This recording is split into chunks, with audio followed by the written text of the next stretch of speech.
My God, that's gorgeous. Well done, sir. Thank you, sir. Hey, everybody. Welcome. Take it away. Well, go for it. Hey, everybody. Welcome to the Iron Realm Media Podcast. As always, Face Bones, Walt, Flat Earth Head, whatever you want to call me. Josh at the mic. And today, our special guest, Justin. We are Change, Orlando. Glad to have you aboard, sir. Welcome. Glad to be here. Thanks for having me. Anytime. So you are part of our little Twitter DM group, and we were introduced to you talking about fluoride. So just tell everybody a little bit on how you ended up there standing in front of a room full of people telling them about fluoride. Well, it all started when I fell down the rabbit hole about 4 years ago and got informed about what was being done to our food and our water, from genetically modified organisms to the fluoride being added to our water. Became aware of that and was pretty upset, like most people are. I decided to do something about it. I started with the food aspect of things, got involved with the March Against Monsanto here locally in my area. And it's always been kind of in the back of my head to try to work on this fluoride thing, because it's something that's in front of us every day. It's something that we've all got to drink as water. So it's something that affects people directly, and it's hard for people to avoid thinking about this topic. So essentially, we wanted to get the city of Orlando to stop fluoridating the water. So we decided to go to the city-owned water company in front of them and deliver petitions. I think we had about 250 petitions. It wasn't anything crazy, but we only had like one person working on that, and decided to just deliver some negative studies that we found online, speak and tell them about our right to choose, and really just see where they stood and see how we could assess our next move into trying to get the fluoride out of our community. And that's really how it got going. Since then, I've spoken in front of a couple different groups, like city commissioners and state representatives, trying to get the message across to them. And that's really how we got started. We started a little group called Flouride Free Orlando, where we're, going to be making content and out engaging the public, doing like little man on the street videos, trying to speak at more public hearings, things of that nature. Anything we can do to get more awareness and more numbers to fight this. That is. And how awesome, man. That's amazing. How often do you get the classic fluoride stare, though, when you start talking about this to just the general populace? Yeah, it's pretty common. That the meme is very accurate. Unfortunately, it is.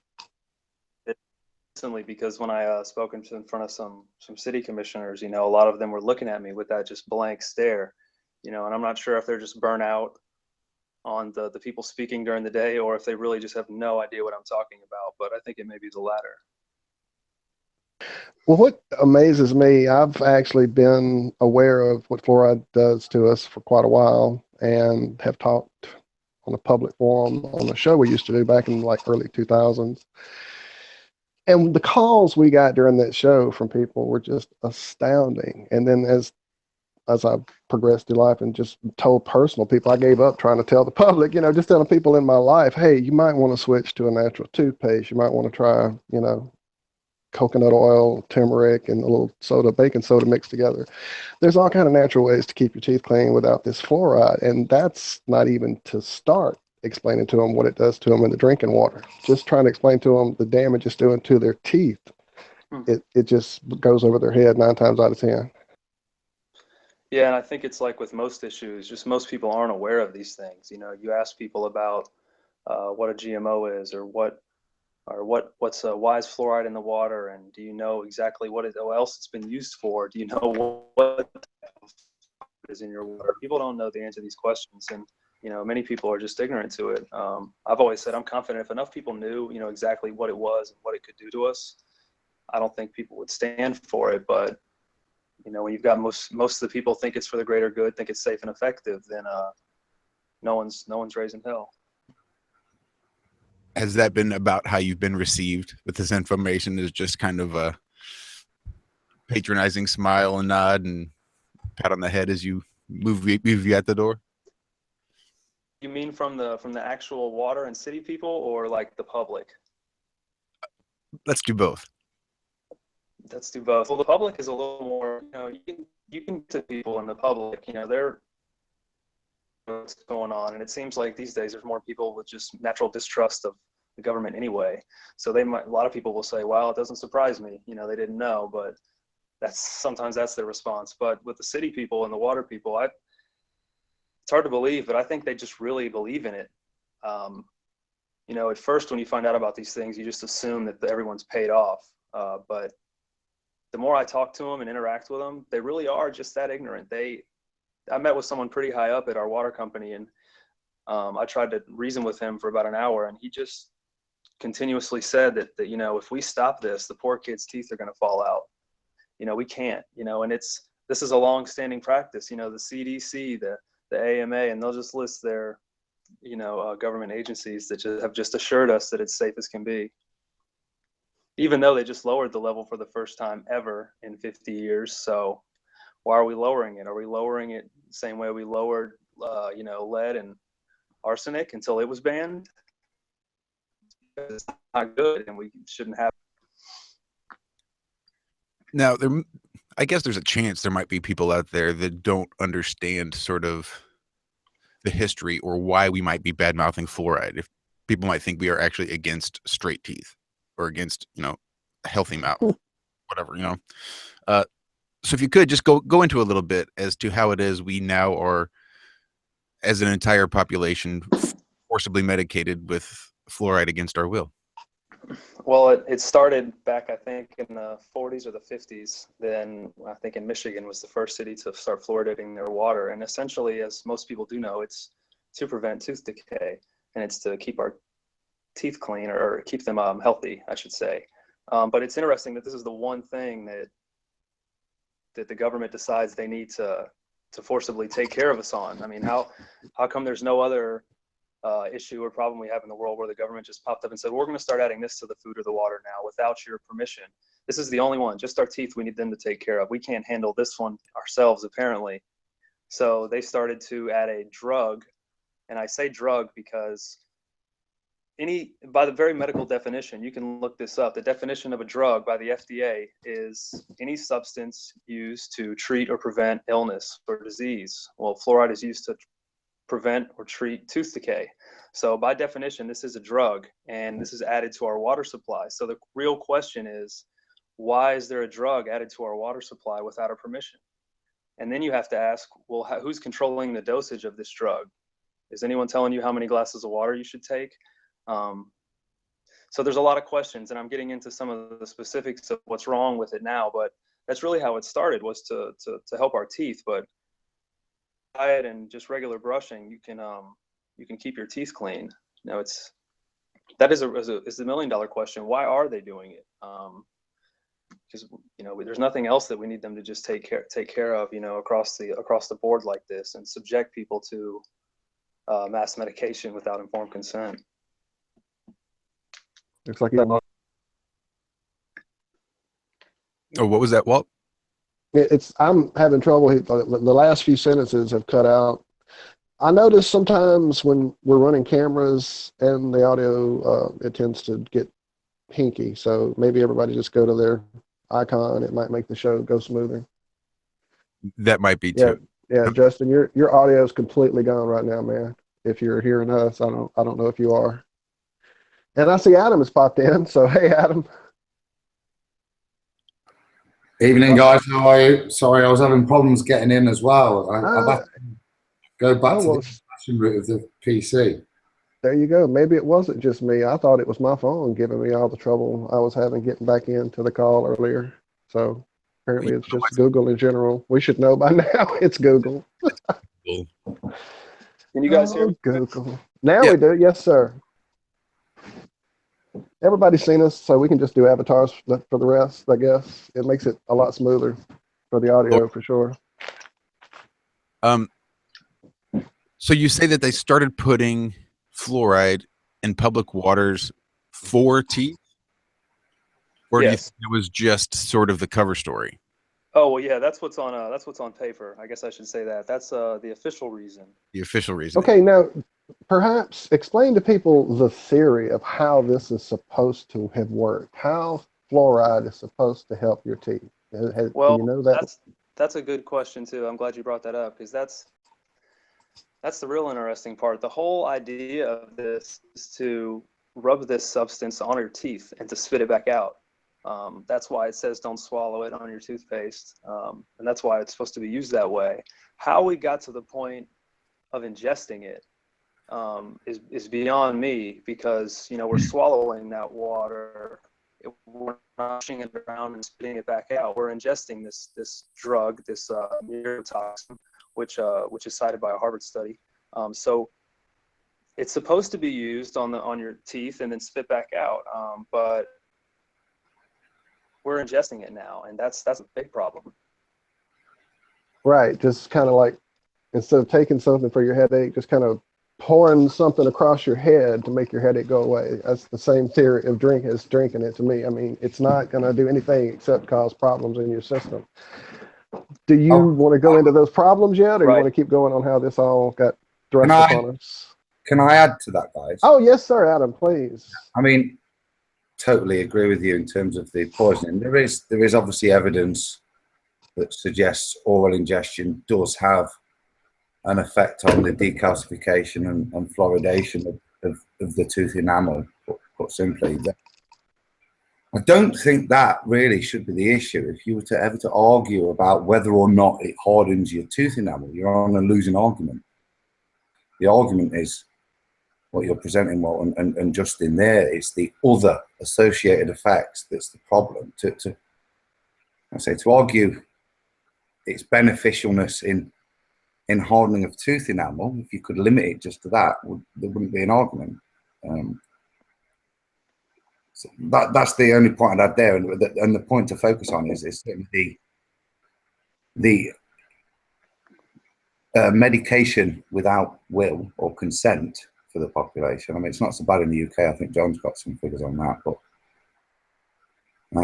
yeah. So just to add that, guys, really, just and one other thing, you do say drug, and yes, it totally is a drug. It elicits an actual change in the body's chemistry, in the actual physicality of the tooth enamel and other structures which contain a mineral called hydroxyapatite, which is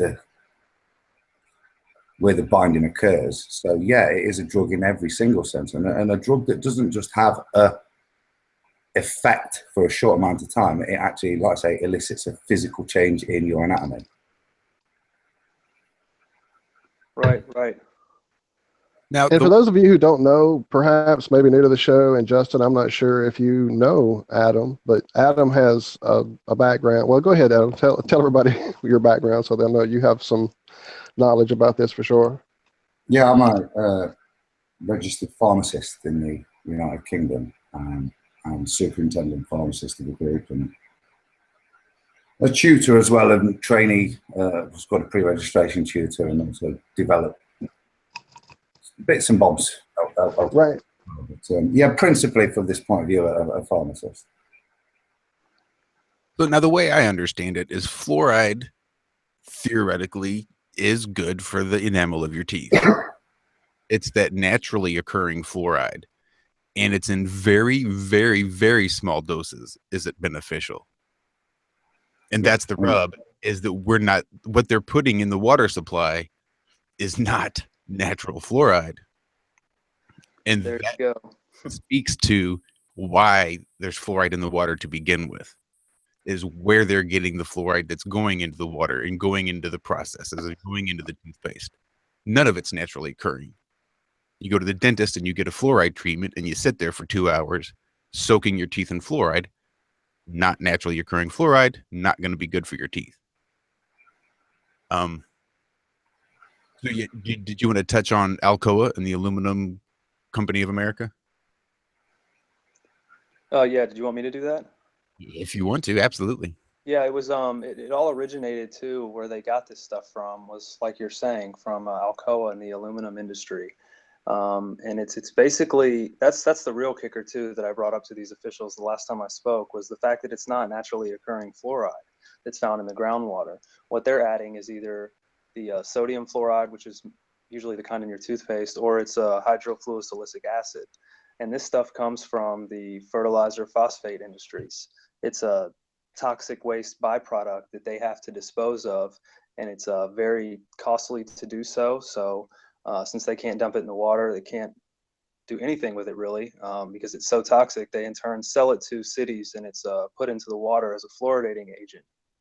So essentially, we're being drugged with hydrofluosilicic acid, not naturally occurring fluoride.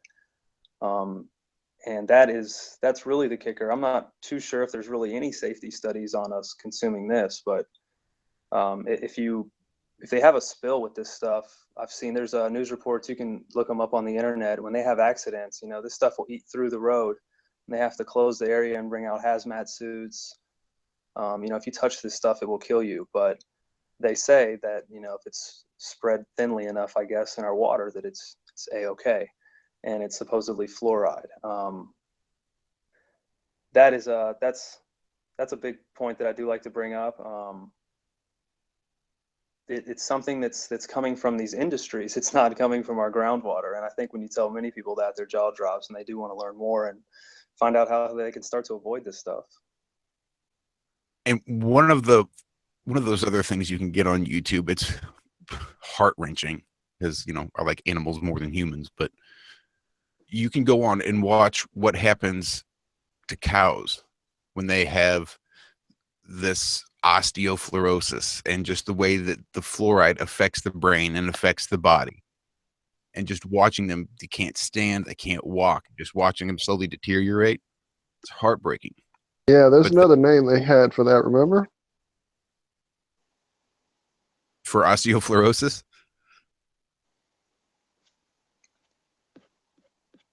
I'm not sure. I know of, dental fluorosis and skeletal fluorosis, which is the very severe condition that, some people in China are dealing with. Right. Skeletal fluorosis would be the same thing. Osteo, just the bone. Yeah. Right.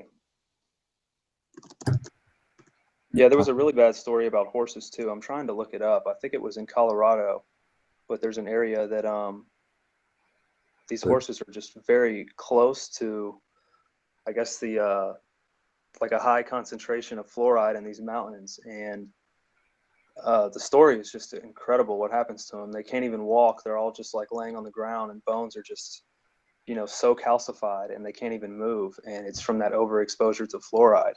That's the point, Justin. It is if you're researching for stuff and you're looking for the effects of fluoride, if you look at fluoridation, you're not going to see anything. The fluoride that we're ingesting goes into this hydroxyapatite and becomes hydroxyfluoroapatite. Okay, and it's this, which is, as Justin said there, it's a calcification process, and it's these sorts of things you want to look for if you're looking for the toxic effects of fluoridation of things. So it is a calcification of arteries, which I'd like to get onto later, and a few other things. But if you're looking for the effects, don't look for fluoridation, look for calcification. Yeah, that's a great point. I got the chance to interview a retired chemistry professor who is actually very outspoken on this issue. He's involved with the Fluoride Action Network. It's Dr. Paul Connett. He was talking to me about how, this stuff bonds to your bones, and it's not really anything that is very easy to remove from there. It stays. So it's not good for us to be ingesting this. Different people from different fields seem to agree.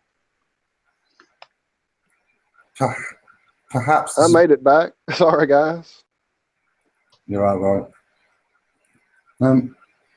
Perhaps this is a good point. I could probably make my 5-year-old hypothesis public, sort of thing. It's something I've pondered on for a while, and it comes back to this calcification. Obviously, the fluoride basically is there to replace an OH hydroxyl group on this building block of bone, put simply. That's what hydroxyapatite is, and it's this chemical change that occurs which makes it a lot more impermeable to both water and therefore dissolution, and particularly acid. It makes it a lot harder because instead of having to remove a hydroxyl group, it's got to remove a fluoride ion to kind of break the structure down. So that's why it's really beneficial in tooth enamel, particularly in today's modern diet. I mean, and that's a great secondary point, that, you know, if we stopped eating all the crap we're eating, our teeth wouldn't need to be as hard. So it's this process that is of benefit in the teeth, but this process occurs certainly when we ingest. I mean, it still happens when we brush our teeth, which is a conscious way of we're all poisoning ourselves. But when we ingest with the water, there is a small amount of fluoride absorbed all the time, and it's this building block that's used in so many structures. And this is my theory, that calcium, the hydroxy apatite is used by the body when damage occurs to the artery walls. And as a form of scaffolding, this molecule is put up to kind of form the atherosclerotic plaque, which the body then repairs the damage, and then hopefully a decalcification process is supposed to occur, where you take the scaffolding down and the repair, whilst not perfect, doesn't create as big an occlusion as we're starting to see in modern coronary heart disease. So my theory is that this calcification process is accelerated by the fluoride, and that's why we've seen such a massive increase in coronary heart disease over the past few years, past 50 years, and why there's been such discourse over a different discourse over what the causes of the coronary heart disease. And I genuinely believe it's just refers to calcification process, which is occurring in many, many body systems, if we talk about Alzheimer's and other things as well. But I do think it's this reaction that we're all, or large parts of the world, are complicit in poisoning themselves. Forget the water. People give themselves a small dose twice a day, every day.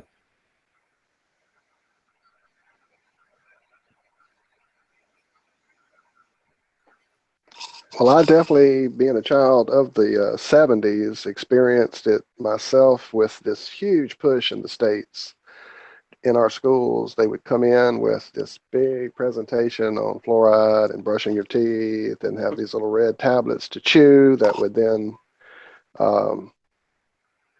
give you, like, show where you hadn't brushed correctly, and they would give you this rinse that would then be mega dose of fluoride that you were then rinsing on your teeth, and then you could go out and purchase this and have it in your home. And I grew up with that in my home, and my whole family has severe fluorine poisoning is what they called it. That's the other name I was trying to remember earlier. And it just causes easily fractured bones, mottled teeth, pitting. They start having white spots, and it's real easy to get cavities because the enamel is just so pitted. And if you drink a lot of fruit juices with that growing up, it can cause you a lot of problems later down the road.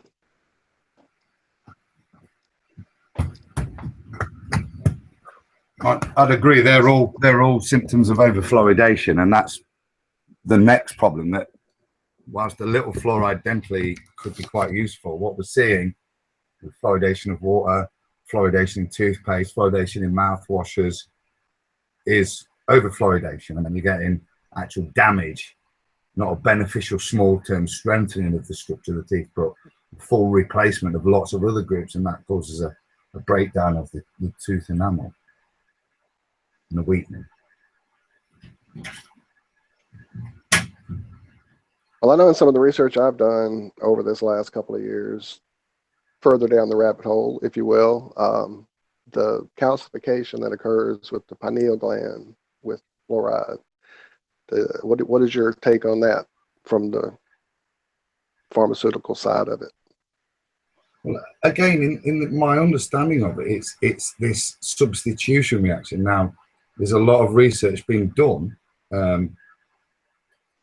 in terms of how it substitutes in the hydroxyapatite molecule, which is used in lots of functions all around the body. Now, it would be naive to suggest that it doesn't substitute for other hydroxyl groups in lots of other functioning systems within the body. Now, there's not studies on that, so it would be conjecture to guess what they are. But as you say, well, there's the calcification of the pineal gland. Now, that's a modern phenomenon as far as I'm aware. So, you know, there are lots of things that we can see as modern phenomena that it may be responsible for. Maybe other toxins as well, but you know, it's such a widespread toxin. It's a great prime suspect in a lot of cases. And more importantly, in the one you're describing, there's a real strong underlying reason for the indiscriminate poisoning of everybody through the water supply and toothpaste for the calcification of the pineal gland, isn't there? So at least there's motive for that one.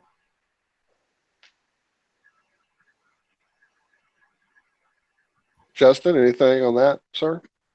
Yeah, the whole pineal gland thing has always been interesting to me too. I've definitely looked into it, and it does. You know, people do say that it does accumulate there, and you know, we don't want a calcified pineal gland. Luckily, there are ways to avoid this and detox from it, and you can look that up online. I do try to stay away from that when I'm doing these talks in front of city officials, because as you know, they're a little more far removed from this information than most people, so they tend to look at that as, you know, kind of hokey pokey stuff, and we try to stick with the factual things, the informed consent, things of that nature. But yeah, I've definitely looked into it, and that's another reason that I do avoid it, because of that possibility. Well, we definitely. Justin, hi there, John here. Mm-hmm. I was just wondering, I mean, yeah, I can understand why you don't put that in front of government officials and that sort of thing, but I'd be certainly interested in your best ways that you've heard of detoxing fluoride. Well, number one is obviously avoiding it as much as possible. And, you know, I even go as far as to try to remove it from my shower as well, because, you know, as our skin absorbs things, I don't want it absorbing the toxins in our water.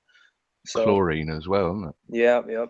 So other than that, trying to eat as healthy as possible. Try to eat an organic diet filled with more fruits and vegetables. I'm pretty sure that things like cilantro, I think, help with it. It's mainly your common sense things too, like less stress and, you know, good sleep, sleeping in complete darkness.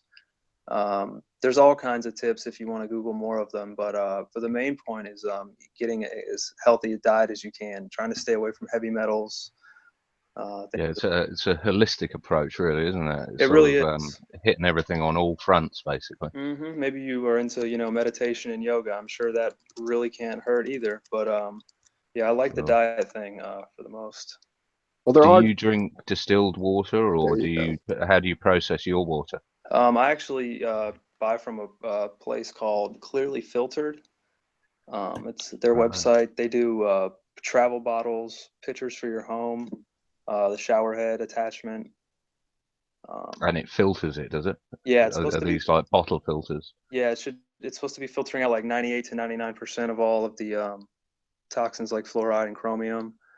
Yeah, I had a camel pack when I was in Australia last, but I think that was more psychosomatic than actually getting rid of any fluoride. Because isn't fluoride the smallest particle or the smallest atom there is, or something along those lines? It's one of the hardest things to get out with a filter. Yeah, it is. And, you know, that's what we try to remind people too, because it's, you know, people will think, oh, well, I've got a water filter. You know, you've got a Pure or a Brita, but those don't filter out fluoride. So it is one of the most difficult ones. That's why you've got to really research and find one that specifically says it. I think Berkey is a good one, but like you said, distillation and reverse osmosis or other methods you can use. Yeah, sorry, Walt.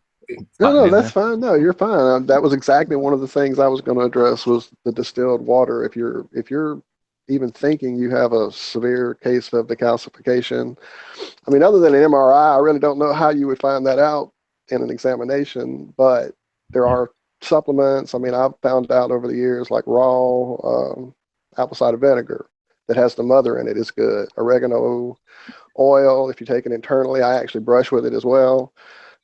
Garlic is good for that, as well as the heart problems that can be associated with this. Melatonin, as you said, getting the sleep in the darkness creates that naturally, but you can actually supplement that if you have a lifestyle that tends to have us all with screens in our faces to the last second when we close our eyes. There was another one. Oh, iodine, I found out recently, is another one that's really good for actually decalcification. Iodine's good for all radiation All kinds poisoning, of stuff, basically. right? Yeah, really good stuff. Lugol's iodine. Yeah, exactly. I was trying to remember the name. That's the one, Lugol's. Yeah, we're a big distilled water group here. I'd say. Okay. Yeah, most of us drink the distilled water. If we could afford it. If we can afford it, if we can't make it ourselves. Right. Yeah, the other thing I'd mention about the reverse osmosis is I've heard, I'm not an expert on this one, I've never done it, but I have heard that reverse osmosis takes out so much that it takes out even the good stuff. So people look into remineralizing their water if you're going to do the reverse osmosis. It's research basically on this front, isn't it? It's your water. Yeah, Up to you really got to be a detective on it. It's kind of like with our food. You just got to read and look into what's in it and where it came from. That's actually why I prefer distilled water, is because it has nothing in it. It's a vacuum water. So it's going to draw out all of those inorganic minerals and leave behind all the good ones. So it will leach the minerals from your body, but only the inorganic ones. Same with the RO water, which is just like one step down from distilled. But that reverse osmosis is like a vacuum water too. For all those that have been scared off by the propaganda about distilled water, I can vouch that, well, a friend of mine, anecdotal of course, but a friend of mine's been drinking a gallon of it a day for years now, and he looks brilliant on it. He's cured all his illnesses, everything that all his, the things that were going wrong with him. It's perfectly back to normal again now, and yeah, he's loving it. And it sounds like a lot. A gallon of water a day, drinking a gallon of water, it seems like a lot, especially if you're not a water drinker. But once you get that distilled water in your mouth, it's so soft because there's nothing in there. It goes down so smooth. What is a gallon? 8 pints? Is it? Right around there, yeah. I think that's right. It's I almost have to limit myself because I can drink a gallon in one sitting almost. It's ridiculous how smooth that water goes down. So refreshing. You drink it for a week and you can't drink tap water anymore. You can't drink bottled water anymore. You just can't do anything. And coffee, let me just throw this in here. Try a pot of coffee made with distilled water. You'll never go back again. Pretty soon you'll be buying stock in this water because you have a house full of empty water jugs. I mean, the thing about fluoride for me is that I mean, it's obviously not a good thing at all, but it's similar. I've got a similar sort of take on it as with vaccines.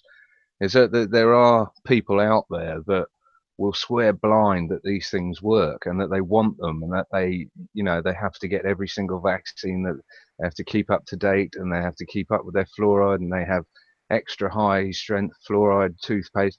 And quite frankly, I'm not wanting to stop anyone from doing that if that's their compulsion to do it.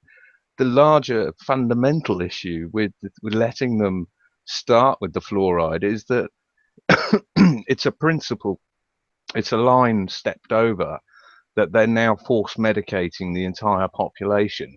So, you know, what are they going to put in? Are they going to put in acne treatment for the teenagers, or folic acid, or something for pregnant women, or you know, They already do, John. It's already in your bread. yeah, yeah, and the iodine, salt, and all the rest of it. It's that's the line that they've crossed over. I mean, have you heard that they're looking at adding lithium to the water supply now as well to Not going prevent bipolar. Yeah. suicides? Yeah, I that's think what I'm this was saying. in China or Japan or somewhere along those lines. All I know also is about fluoride is that it, at a certain age when my kids were growing up, I got a big envelope through the post from the government, which was full of extra high fluoride toothpaste for kids, and I think it was 2,000 parts per million or 2,500 parts per million or something. 2,800. Right. So, and that immediately told me that there's something wrong with this, because your government doesn't give shit like that away for free. No, and I'll tell you that's really concerning, John, because there's a number of prescriptions that I've dispensed. The amount of dental prescriptions that we're now dispensing that contain these really, really high 2,800, 5,000 odd parts per million fluorides is just astronomical. And you can see in the medical industry why it's justified, because you can, as I say, you can see the dental caries that are out there. But the answer, again, like many things, is to produce a drug to fix the problem as opposed to attack the root cause of the problem. And, you know, what we see in terms of coming back to what you were saying, it's symptomatic that people believe via advertising. It's like, but they don't believe via research. And whilst it doesn't take a lot of research to see that, yeah, fluoride is good at doing a certain thing. Is it good for you to ingest? Quite clearly not. It's a bit like flat Earth. You believe it, you know, the Earth's round as long as you don't bother to investigate it. As soon as you look at these things, they, you know, they ask more questions of what the hell we're doing than they answer, don't they? So Yeah, can you see that that thing on the screen there, that graph I've put up from the World Health Organization? Hold on. decay. Maybe, Yes.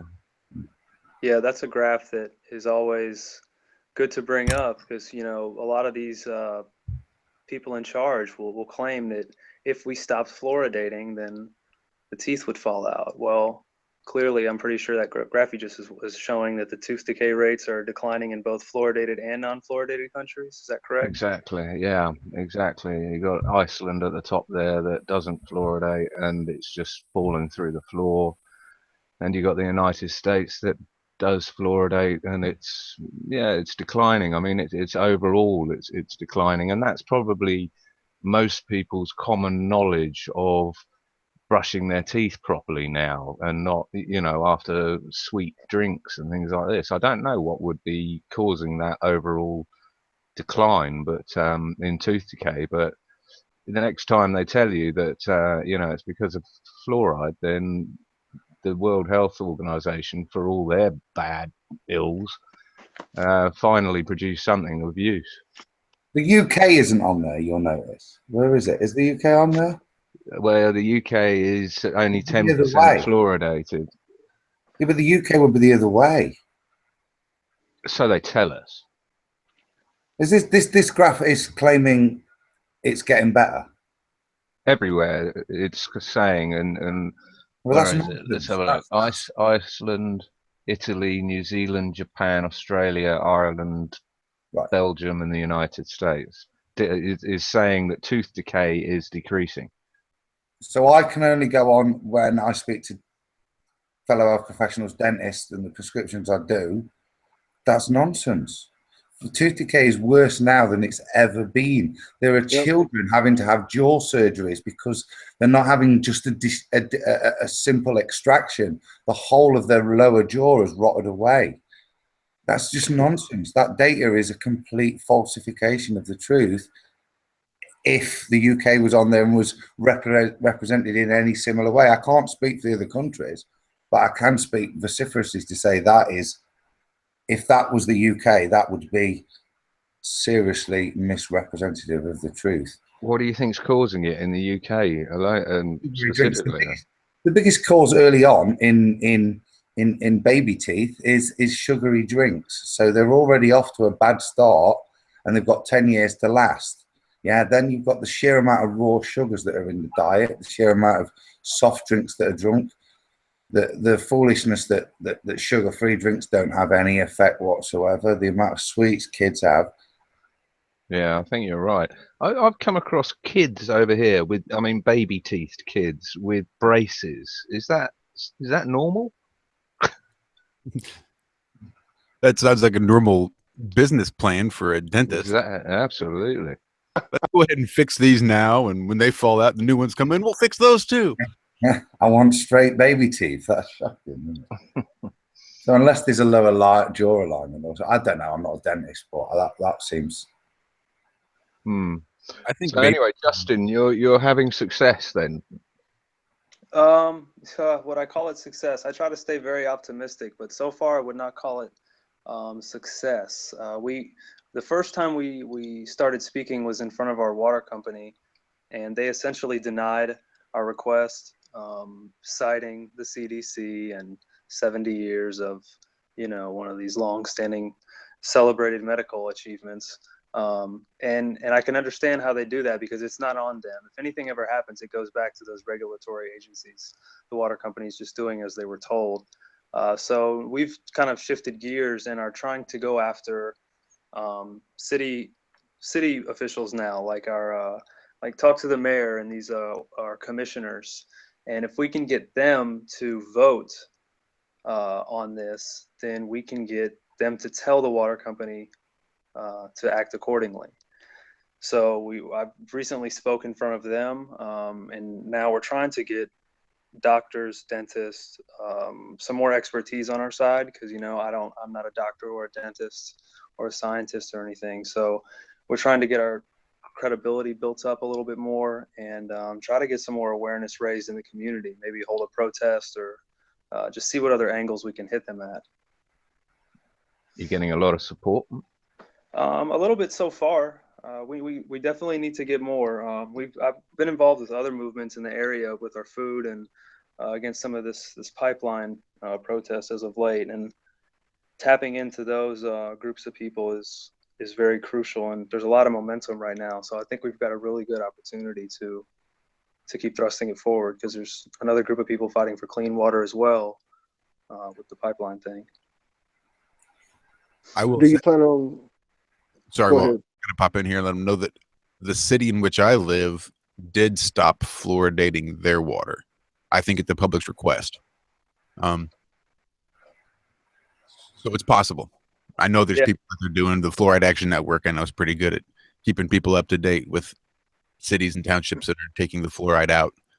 And what's the level over there in terms of fluoride? I think John said it's about 20% in the UK. What is it over in the States? Oh, in the States, most of the United States fluoridates. But it's funny because, the big misconception is that everyone does this, and only 5% of the world does. As you were saying, very little of Europe, none of Japan. There's a lot of developed nations that don't do it. And over 200 communities in the United States have rejected it since 2010. So it can be done. We do run into the problem sometimes of them voting it out and re-adding it back. Now, that could be the work of, pharmaceutical people putting in, or I'm sorry, from wherever they may be, but putting in people back into city councils and voting it back, because they did it in a couple communities in Florida that way. So that we've run into that issue as well. But with this is what I mean about it not being entirely focused on fluoride, is that they'll take the fluoride out and they'll add lithium, or they'll add Prozac, or they'll add this and the other. Right. It needs to be a blanket ban. I think that's what Justin's come up with.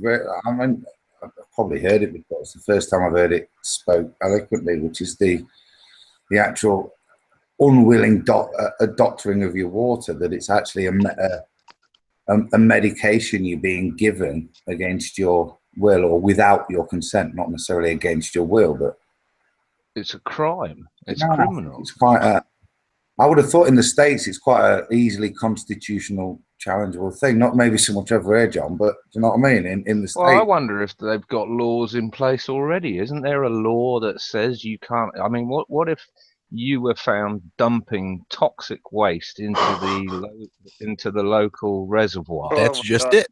What would they do you That's for? the rub. If Yeah, that's the it were hypocrisy of it. Alcoa doing this, you get a big fine. It's an environmental hazard. You can't do it. It's huge. You can't just go dumping this places. But if you sell it to somebody that calls themselves government, they get to dump it wherever the F they want. Mainly, Well, I mean, what yeah. why to medicate the entire population? As of I just wonder. 2014, there were almost 320 million people being fluoridated. I just wonder if you could get a lawsuit together to actually do an existing law. Like I say, you can't just go and tip your engine oil into the reservoir. They would arrest you and they would assumedly charge you with something. Why can't we, get together a class action lawsuit using that charge against the water company itself, or whoever is administering this shit? That'd be nice. Simplistic, I know, but I You- don't know. Maybe we're overlooking something. When it comes to medication and doctors prescribing medication and giving treatments out using drugs, you have to. Well, Yeah, I think, Josh, in terms of medication, this would be called covert administration. Yes, Yeah. exactly.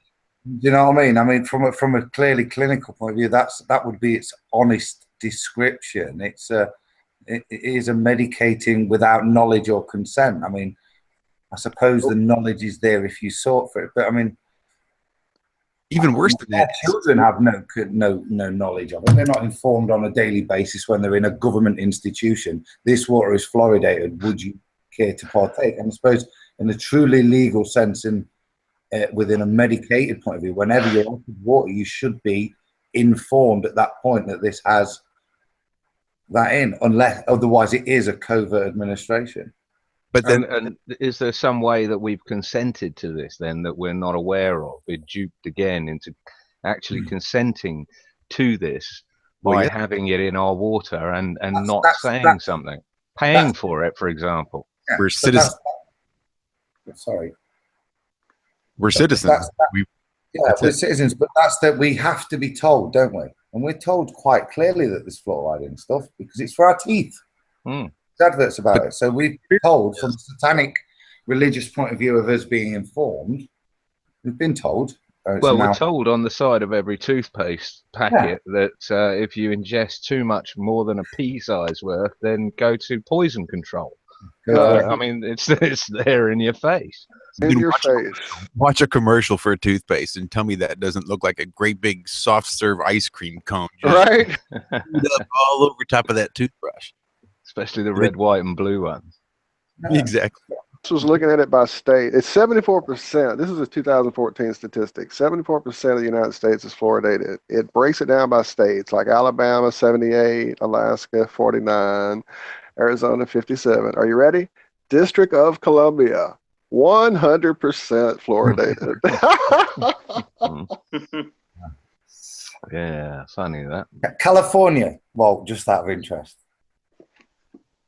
See, California is 63%. Interesting. I expected that to be higher, actually. I think the most fluoridated place on the planet is Ireland. I'll tell you something. Singapore and Hong Kong are 100% fluoridated. Right. Singapore and Hong Kong. Good afternoon, gentlemen. Hi, James. Welcome, James. Have you met Justin? I haven't. Hello, Justin. Hey, how's it going? Good, man. I'm glad you can make it. I've been listening along for the last little bit. You have a question. Have great questions. I do. I have a smacker. What is the fluoridation industry worth, dollar-wise, per year? What kind of money are we talking about if we remove fluoride? Ooh, that's a good question. I really don't know the answer to that as a whole. I only looked into it here locally.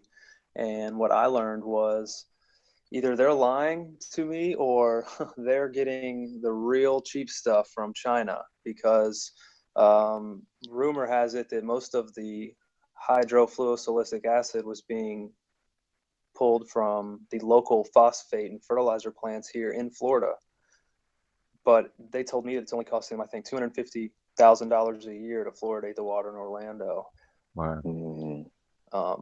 And I hear in Denver, it's much more. I want to say like 40 or $50 million. So it's interesting to me that that's one thing that they also wouldn't tell me. I've asked multiple times, and I've kind of got the runaround about where it actually comes from. And they said, "Oh well, I haven't." The VP told me he hadn't done the bids in a while and had to check on that. No one ever got back. That's what I understand. I have experience with a spouse that was in the municipal system, as it were. And these things are typically done yearly or semi-annually with a quote or bids. And Chinese companies are definitely included in municipal bids. They're just like the rest of us. I mean, municipals are hurting and can rely more on that kind of funding or cost savings to make the town work or make that budget work, or So yeah, I mean, I think you hit the nail on the head when you said bids, because that's how it is. And China particularly loves to come in at 10% lower and just take it all. But Justin, you mentioned it comes from fertilizer. It's a byproduct of fertilizer. Is it also a byproduct of, is it the aluminium industry or the concrete industry? Or I think it started out cement? with the aluminum industry, but I don't believe it comes from there anymore. Right. Actually, I mean, this was back in 99, 2000. What I found back then was it actually began originally as a byproduct of the atomic industry, believe it or not. Then it moved to the aluminum and part of the concrete, like you're talking about, John, and the fertilizer. I was just wondering, because I think China is the world heavyweight of concrete producing countries in the world, I think. So I was just wondering if that's why they're sitting on mountains and mountains of, what is it, fluoro something acid?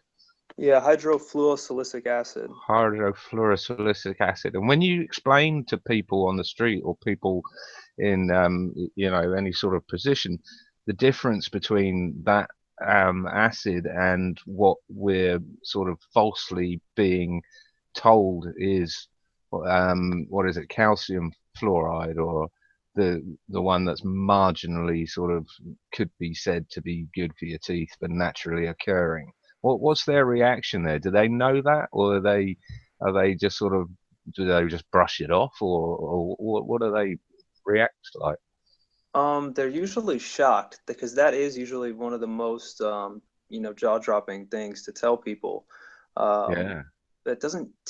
Unfortunately, it doesn't go a lot further than that. A lot of people say, "Wow," but you know how people are.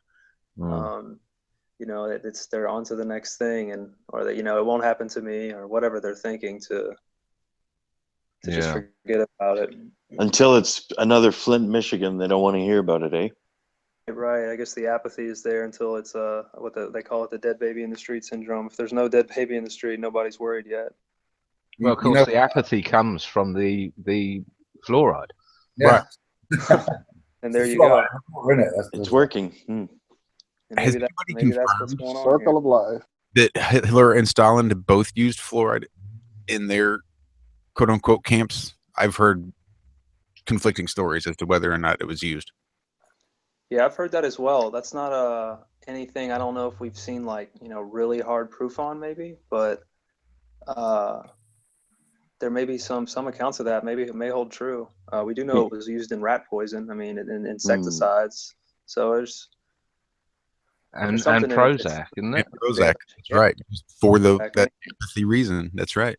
There's some Prozac is, I've heard, upwards of 75% rat poison. Oh, fluoride acid. Easy for you to say. Hydrofluorosilicic I've got to take umbrage there, boys. I've got to take umbrage. That's not right. What's that? No, it's a molecule that's not similar at all. I'm not sure where that's ever come from. We'll have to look into that. With Prozac? Prozac is a molecule called fluoxetine, which is what's called a selective serotonin reuptake inhibitor. So it prevents the body from naturally breaking down the serotonin and reabsorbing it, leaving an excess, which keeps you happy. Because when you're happy, you make a little bit of this serotonin. So that's what that is. I'm not sure. There may be of a similar effect, but I've never heard how that could be linked, because it is very specific. Well, I think that's part of the muddying of the waters again. Yeah, sort of anything that's sort of got a fluoride derivative can be considered to be fluoride. So anything that might have a fluoride basis in it will be considered having fluoride in it. And I'm pretty sure that's where Prozac picks that up, is because there's some base derivative, I think. That was one of the first debates I had on Twitter years and years ago. Was talking about fluoride and whether it was in Prozac, but I can't remember the outcome, so it doesn't really help. My vote is with Adams today. Probably mine too, I think. So I'll have a little look now to see what fluorine may be in it, whether it's a fluoride salt or something that maybe there is the fluoxetine. I'll have a little look and I'll come back to you. And is that a rebuke inhibitor? So would it make like a little wall to block the Na or whatever particles in your brain? No. You have a drug naturally released within the synapse between the nerves in your brain that break down the serotonin. Okay? And what it does is it inhibits the production of that. So it stops you making that, and in doing so, the serotonin that you naturally produce resides within the synapse and still exerts an effect. Not as big an effect as a fresh release, but it still compensates against that. Right. Quite handy having Okay, a farm. there we go. Forming the C17H18F3NO. So there are 3 fluoride molecules. I'm going to have a little look. Yeah, I was going to say, consider the source, but I'm looking at ilikemyteeth.org.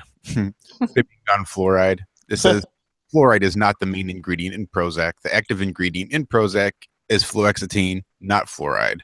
Fluoxetine is comprised of 5 different elements. Fluoride is only one of those elements. Now, I'm going to stick my neck out here, guys, because it's been 20 years since my physical chemistry lectures. But as I look at the structure now, it's got 2 big benzene rings, and off of one of those benzene rings is a triple fluoride bond. So there's 3 fluorines hanging off a carbon. Now, I would suggest that those bonds between the fluorine and the carbon that is then subsequently attached to a benzene ring would make all of those structures not the reactive parts of the molecule. So the fluorine may be in there, but I would suggest it's probably the opposite end of the molecule, the NH group end, that's the active part of that molecule now. It makes it an ugly molecule, but I don't know, it's been a while, but I would suggest that off the top of my head, it doesn't look like fluoride really plays a role in that, other than it's. What about rat poison? Is that true, do you think? Or do you know? Urban Rat legend. poison's warfarin, isn't it? So warfarin's a hemolytic compound, so it stops blood clotting, and then it'll cause internal bleeding, and that's why you see the rats staggering around. They don't just drop dead; they die a slow, agonizing internal bleed, which is why like that. So Nice. They claim that's fluoride as well, so I'm just interested if that's accurate or not. We like to be accurate. What you see there is little subtle things that you see can lead to massive other implications. This is how most stuff is discovered. It's an accident that rats bleed to death from something that started out something in a completely. It's a most drugs start. A good analogy is the Champix molecule. So that started out like this fluoxetine. We don't do stuff where in a controlled, informed way. It's all fucking guesswork. That Champix is mind-bending stuff. Well, I've it been like started out as an antidepressant. They look at the shapes of these molecules and they build similar structures and see what happens. that. And I if took it's it to give up positive impact, smoking.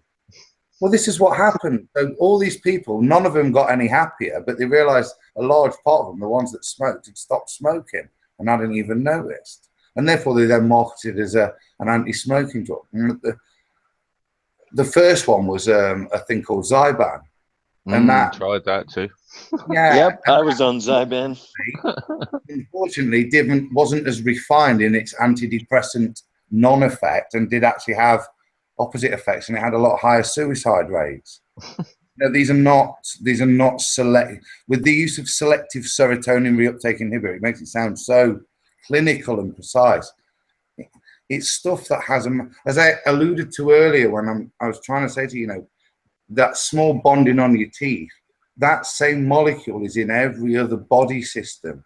And the same thing is happening across your body systems. Your body copes with it. It's great at getting rid of filth. But over time, stuff eventually, the old phrase, as mad as a hatter, you can play with mercury. We've all played with mercury when we're kids. You play with mercury every single day for 20 years, you'll be off, you'll be mental. You're mercury poisoning, you will. And it's the same with brushing your teeth twice a day with fluoride. It doesn't do you any harm today. It's at 60 when you get. Well done, Adam. Well done.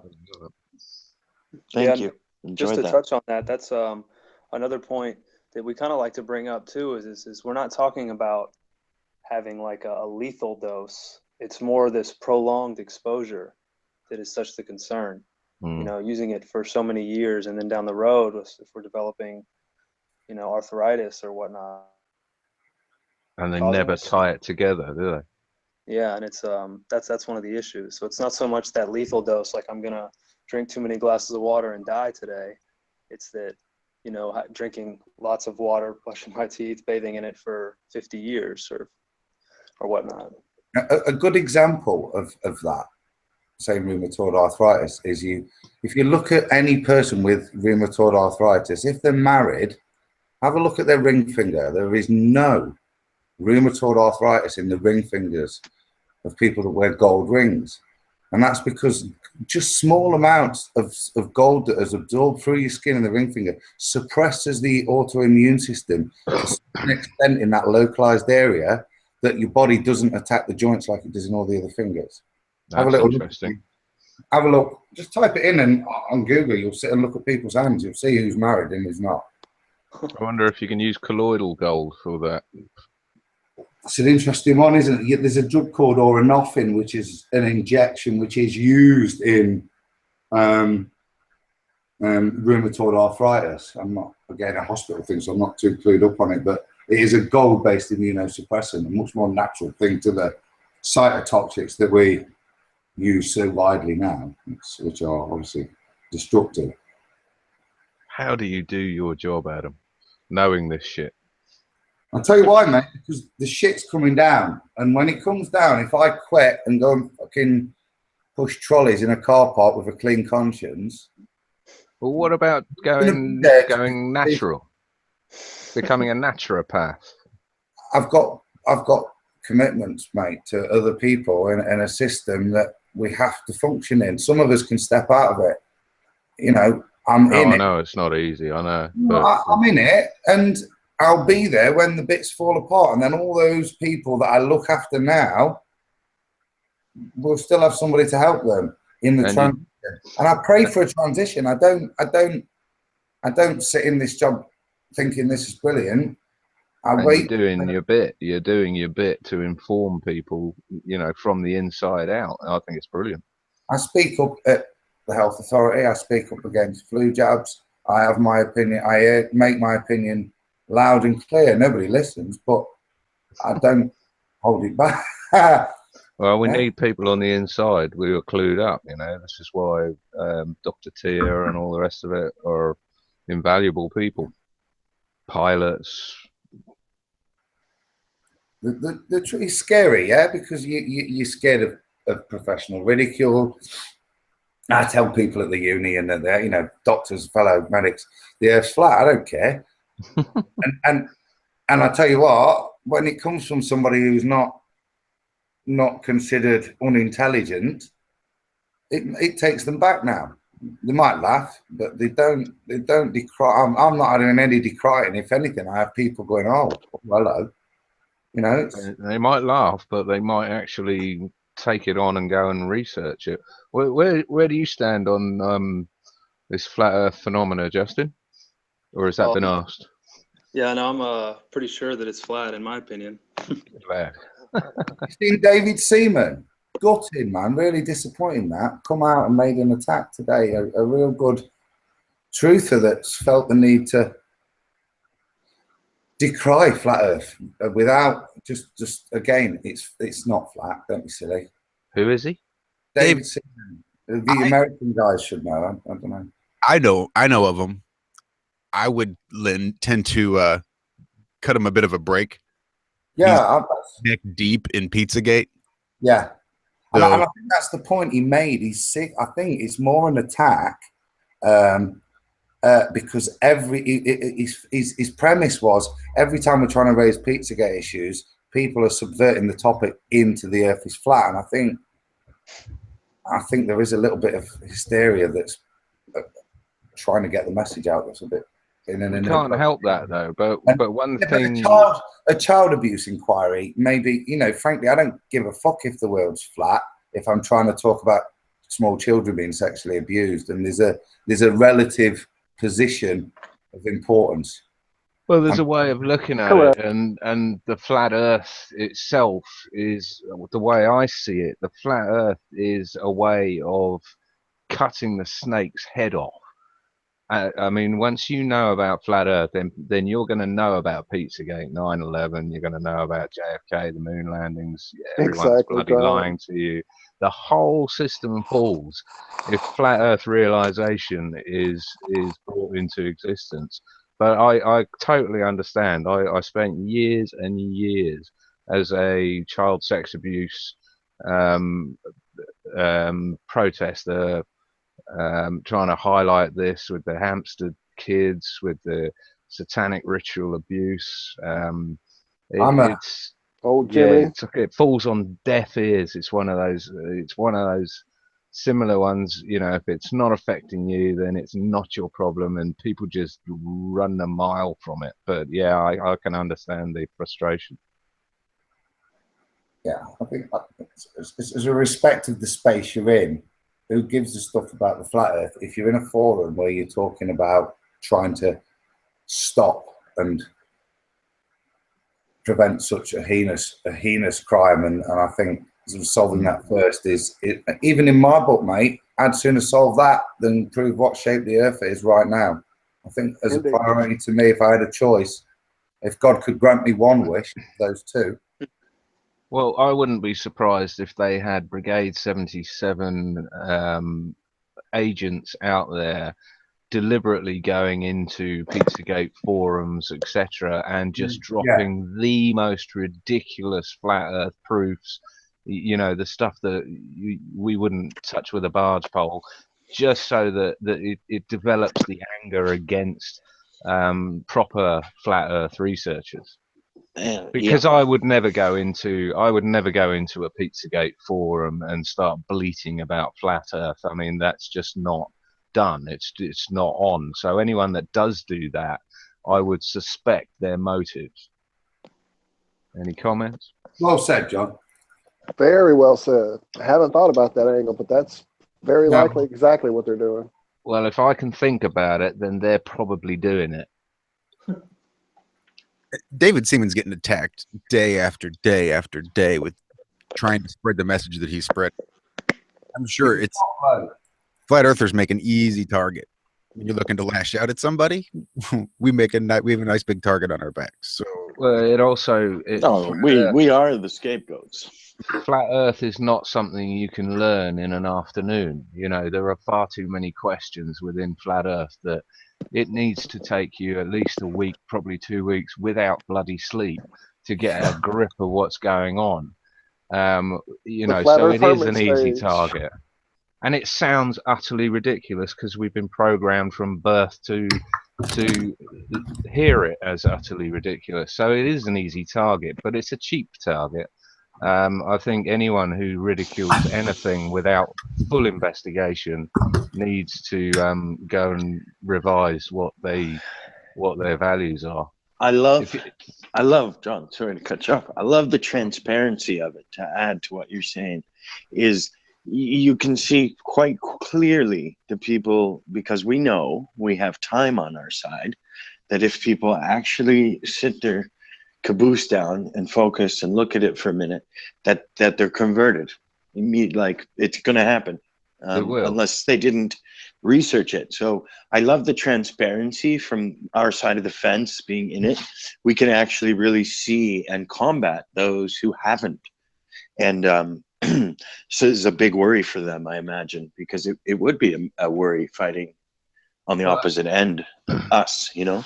I can say, as a flat earther, I also tweet about Pizzagate, about child sex abuse, about satanic ritual abuse, about fluoride, about, you know, you name it, 9/11.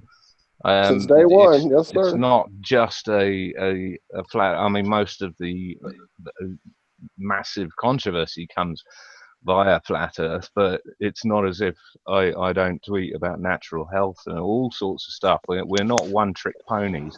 We came to flat Earth generally after a long path of discovery of what the hell is going on in this sick world.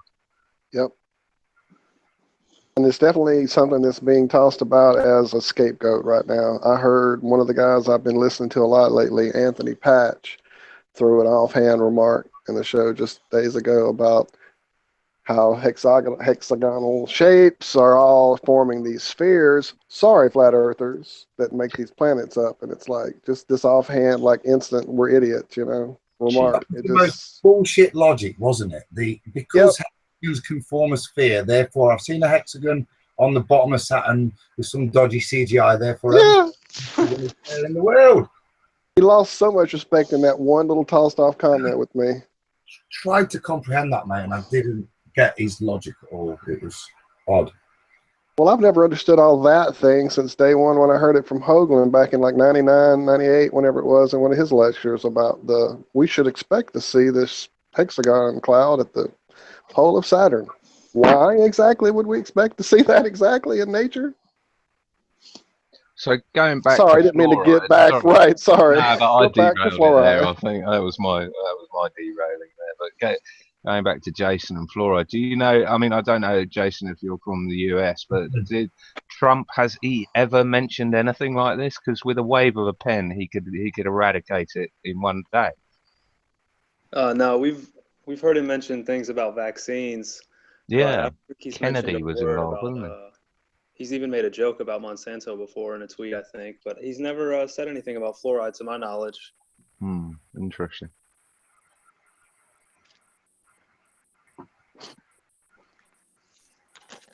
On vaccines, John, I'd like to make another admission. I'd like to give you my full training at degree level as to why other things are added, all of those things, all of them, why they're added to the vaccine before it's given through. Some are a preservative to keep it sterile. The rest of them stimulate your immune response, so you respond to the vaccine. Are you referring to something in particular? That is it. That's degree level. Why you put other shit in the vaccine? Wow. That's all I can say. I mean, that's 20 years ago, but that's what we were taught. I remember thinking at the time, what do you mean it stimulates? Well, I mean, what sort of things have they found in vaccines over the years? Have you got a rundown? You know, I've heard like monkey brains and red blood cells, and I think Justin would be a better exponent of what's in there. I think I could probably tell you what he might do. As for long lists other than a bit of eggshell, etc., etc., I've always been dubious of the efficacy of any vaccine from a professional point of view if it has to be used for more than a decade. Right. That would be my professional point on that. You know, what if you've eradicated it, what are we treating? Are we still using a vaccine from 20 years ago? Because surely that vaccine is not effective. This is still around today. Well, this is why you need vaccines every 6 months, and then every 3 months, and then every week.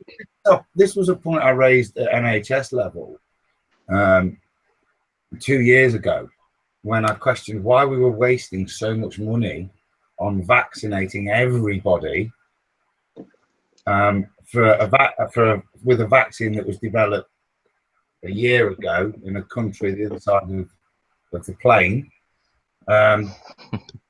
Yeah, that might not or might be necessarily the vaccine that is dominant and appears over at this side of the UK. And as it turned out, and you can quote the NHS on this, unfortunately, you know, we failed this year because the dominant strain wasn't the one we vaccinated against. Because there were loads of flu deaths that year, they had to make a story up as to why. It's all a nonsense, in my professional opinion, that I'd happily stand by anywhere, because it doesn't work. Everybody feels. I train GPs, okay, in terms of pharmacy training. One of the little things I like to ask them. Sorry, I'm muted there. One of the things I like to ask them is about flu vaccine, just to see their opinion. And I remember one trainee doctor going, "No, I have mine every single year, and I really feel the benefit." And when I laughed, how do you feel the benefit of something that, you know, stops you getting a cold or the flu? And she thought about it. We never discussed it again, because I'm not there to. I can't lecture people, but I do like to make a prod. But it was one of the strangest, and this was a year away from being a general practitioner. So it's indoctrination, because we're led to not really, just as in everything, the shape of the earth, we're led to not really think about it. Well, there's also financial incentive, as far as I'm aware. No, mate, we're too good. We're good people. We're good. No, people. but don't they get you know, financial incentive? Not, I don't mean a backhander in a brown envelope. I mean, you get, you know, £1.50 for every person you vaccinate. Okay, so within the NHS, the way in which the NHS works, yeah, there will be funding allocated to any general practice surgery based on its uptake and vaccination program. They're giving vaccines away at the supermarket now in Tesco. But the issue isn't that. The Yes, issue they is are. there isn't a debate allowed within the NHS, and there are plenty of people. I'm not on my own in this. There isn't a debate allowed as to the efficacy and value of the vaccine. That is already decided because of the interests of big pharma. That debate isn't allowed. It's muted and suppressed because too much money is involved, too much money is invested. Yeah. That's how you get those people involved. They're not really thinking about polluting. They don't understand the implications of what these toxins that we're injecting across the population on a regular basis are. They're just thinking, all right, it might not work, but we've got to keep the company going. There's people's jobs on the line. Nobody's evil in any of this. It's all about keeping people in a bubble, a confined bubble. And that's when this is why the flat earth's so important. It kicks you out of the bubble instantly, because you have to. If the shape of the earth's wrong, every bit of shit they've taught me has to be at least questioned. It doesn't mean it's wrong, but I should at least be intelligent enough to question it. Exactly. That's what I see it as, the head of the snake. It's the domino, the first domino that just topples so many other dominoes. It's the 2x4 that gets the mule's attention. It knocks the sense into you and makes you wake up. It makes the scales fall away. There's so many analogies to use for what it does when you finally see, like, oh my goodness, this lie is the biggest one ever. So let me look at some of these other truths I've been told. And that's not to say to anyone to stop, you know, protesting against anything else. You know, there's plenty of time in the day. You just, you know, protest against everything. That's what that's gotten all of us together to do here with this show and our channels and our Twitter accounts and our website, is to bring it out to people. It's like, look, we've got to the point where we've seen this big lie that's kind of holding all these other lies together. So absolutely, we'll show you the big one, but we're going to show you all of them while we're at it, you know. Justin, are you on Twitter, or how do people get to your work? Yeah, you can. I'm on Twitter, but I really don't use it that often. It's easier to find me on Instagram or Facebook or our YouTube channel. You can find We Are Change Orlando on YouTube and Facebook, and you can find me on Instagram at jharveywrc. Cool. Nice one. We'll drop all that in the description later when it goes for re-upload. Yeah, no problem. I don't know if any of you also saw it, but the whole way I got into your chat originally was someone, I think, in your chat saw my presentation about the flat Earth at a meeting, like a conscious networking event in Miami, Oh, I Florida. saw that. That'd be our friend Space Cowgirl. Yeah, that's who it was, and she Trixie. shared it in there and brought me into the group, and then yeah, so that's how it all got started. Yeah, that was a great presentation. Is that on YouTube at the Amazing. moment? Yeah, that one's on YouTube. Yeah, it was really cool to hear to have like questions and stuff from the audience, because then a lot of those people were pretty open-minded, so it wasn't had a like lot of every patience, comment though. section. You had a lot of patience there with the audience. There were some hecklers or something, weren't there? Yeah, there were a couple. There was your typical questions coming from a couple guys telling me that he had seen spheres under a microscope, so everything was hogwash from there on out. Yeah, bravo on that one. Very good. So, what's new on your horizon? What's next on your in your targets? Well, lately we've sort of had our own little Standing Rock situation down in Florida. There's a pipeline being put through right under our Florida aquifer and our rivers and springs, and we've got some really fragile wetlands here in Florida, and they're about to put this pipeline right smack in the middle of everything, and when it leaks and explodes, it won't be good. So there's been lots of resistance and camps popping up in Florida, Sacred Water Camp and Crystal River Camp. When I've been trying to kind of go out there and give them like some coverage and like content, because I do like independent journalism and stuff too, as well as activism. So I'll get them YouTube videos and try to get their stuff put out there. And other than that, we host the March Against Monsanto every May here in Orlando. So we're planning and getting ready to do that again this year. Good stuff. Good Can stuff. Can I ask a question though, Justin? You know, Yeah. you alluded to it earlier, and obviously we over here are subjected to trying to figure out what the hell's going off in Trump land. But are you guys? I mean, We Are Change are quite a globally known organisation. Are they in touch in any way with the Trump administration in terms of stuff, not necessarily fluoridation specifically, but you mentioned Monsanto or any kind of real important environmental factors as opposed to global warming? Are you in touch with that? Are you aware of anything like that? I don't know if I understand your question so much. Am I aware with what now? Are you in touch? Is there any outreach to organisations like We Are Change? We see a lot of stuff that I saw Trump the other day with his black community outreach program. I've seen stuff with taxation programs and other programs and his denial of global warming. I would imagine GM modification and other real environmental factors are also in his agenda. And I just wondered if he's reaching out to real organizations. Is it some of the alternative media is portraying, and completely in opposite to what's portrayed in the mainstream, but are you aware of any contacts in terms of environmental projects or anything like that you're And involved you mean in? through Trump? Yeah, in terms of, is there any involvement at state level or governmental level that's been engaged since he came into office? No, not really. I mean, as far as the only thing that's really happened was he forwarded through the pipeline projects, the big ones, the Keystone and the Dakota Access. I'm not really too surprised at what's going on. I mean, once he was in, I knew that things would really run as, for the most part, people think he's here to save the day from the New World Order. I don't think it's really anything of the sort.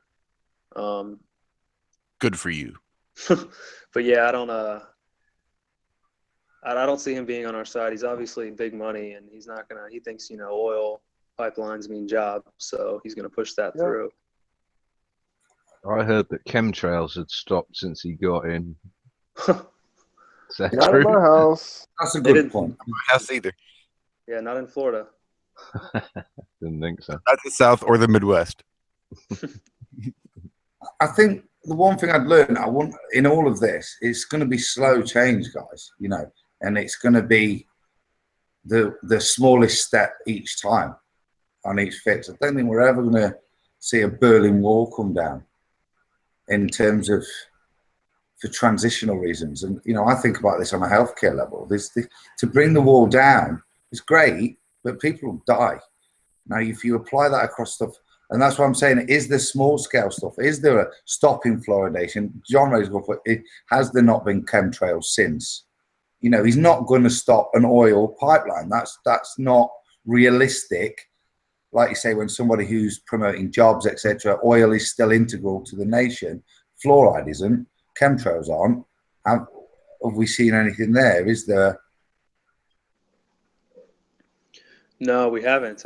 As far as I know, he's either ignorant or not concerned about speaking out on those issues. And and I agree with you that it's not going to be overnight. Nothing is. The takeover wasn't overnight.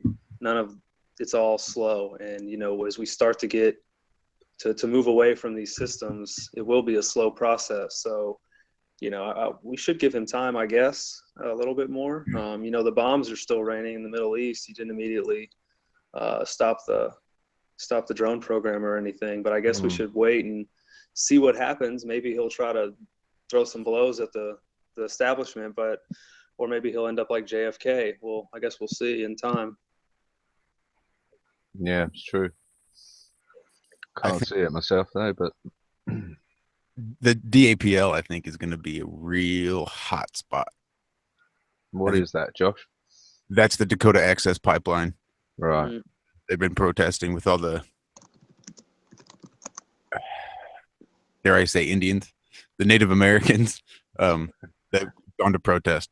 I mean, it was getting really tense just before the elections. We had vets groups heading down to protect protesters from these private policing people. It was And getting, what's the outcome? well, what the outcome was, I think the Army Corps of Engineers kind of abandoned the project. Sort of this public decrying of the pipeline, saying, all right, we're not going to support it. Dakota Access, the people actually putting the pipeline through, of course, don't give a shit. So that didn't have any effect other than it made a good headline and probably shut some people up. It had all pretty well kind of quieted down, although I did understand that Trump has connections to the pipeline financially. I think I heard that even before he was nominated. Nice. Yeah, and just within the last couple of days, even to add to that, they actually have raided the new camp. Just within the past 48 hours, I think they started to build a new camp, and the militarized police, the National Guard, all moved in, and there was like over 70 arrests. They took down the teepees that they constructed, and just tore it all up. So Was there not an incident before Christmas where plastic bullets were used and stuff as well? yeah, there was a very bad night. I think it was in November, late November, where there was rubber bullets shot, concussion grenades. They were being sprayed with water cannons in below freezing weather. It was like 20 degrees or less. They were spraying them with water, shooting them with rubber bullets, aiming for men aiming for their groin, and other people in the face, aiming for journalists. They shot one girl with a concussion grenade in her arm. It almost blew her arm completely off. She was in surgery for weeks. It got really, really violent out there, and there was nothing really that the water protectors, as they will all call themselves, did violently or to provoke that. It's pretty ugly. So this is to stop a pipeline, what's the pipeline carrying? It's carrying crude oil, and it's going under reservations, treaty land that essentially what the Native American people are saying was never honored treaty. And the government claims that, it's core land, and it's they're saying it's sacred grounds, and it's been there since before these agencies were around. And the government and the pipeline people say that, you know, it's their land, and now it's the private property of the pipeline's construction, and it's safe. So they're going to do it anyway, and they use the militarized police force to enforce that. And this is a repeat performance we're seeing all around the world now. I mean, I'm seeing it down in Australia with the fracking, where they're contaminating groundwater throughout Australia. Water seems to be the target, is what I'm seeing. Yeah, essentially. And then you've got Bush and all the other patsies going down to South America buying massive aquifers. It seems like it's the next currency. Yeah, it really does. Privatizing water, and that water is not a natural human right. And Nestle wants to try to purchase the water to sell to people. The CEO of Nestle actually said that, didn't he? He said water is not a human right. What do you mean try? Do you know how much Nestle already owns of the world's water? Wow. Or West Coast.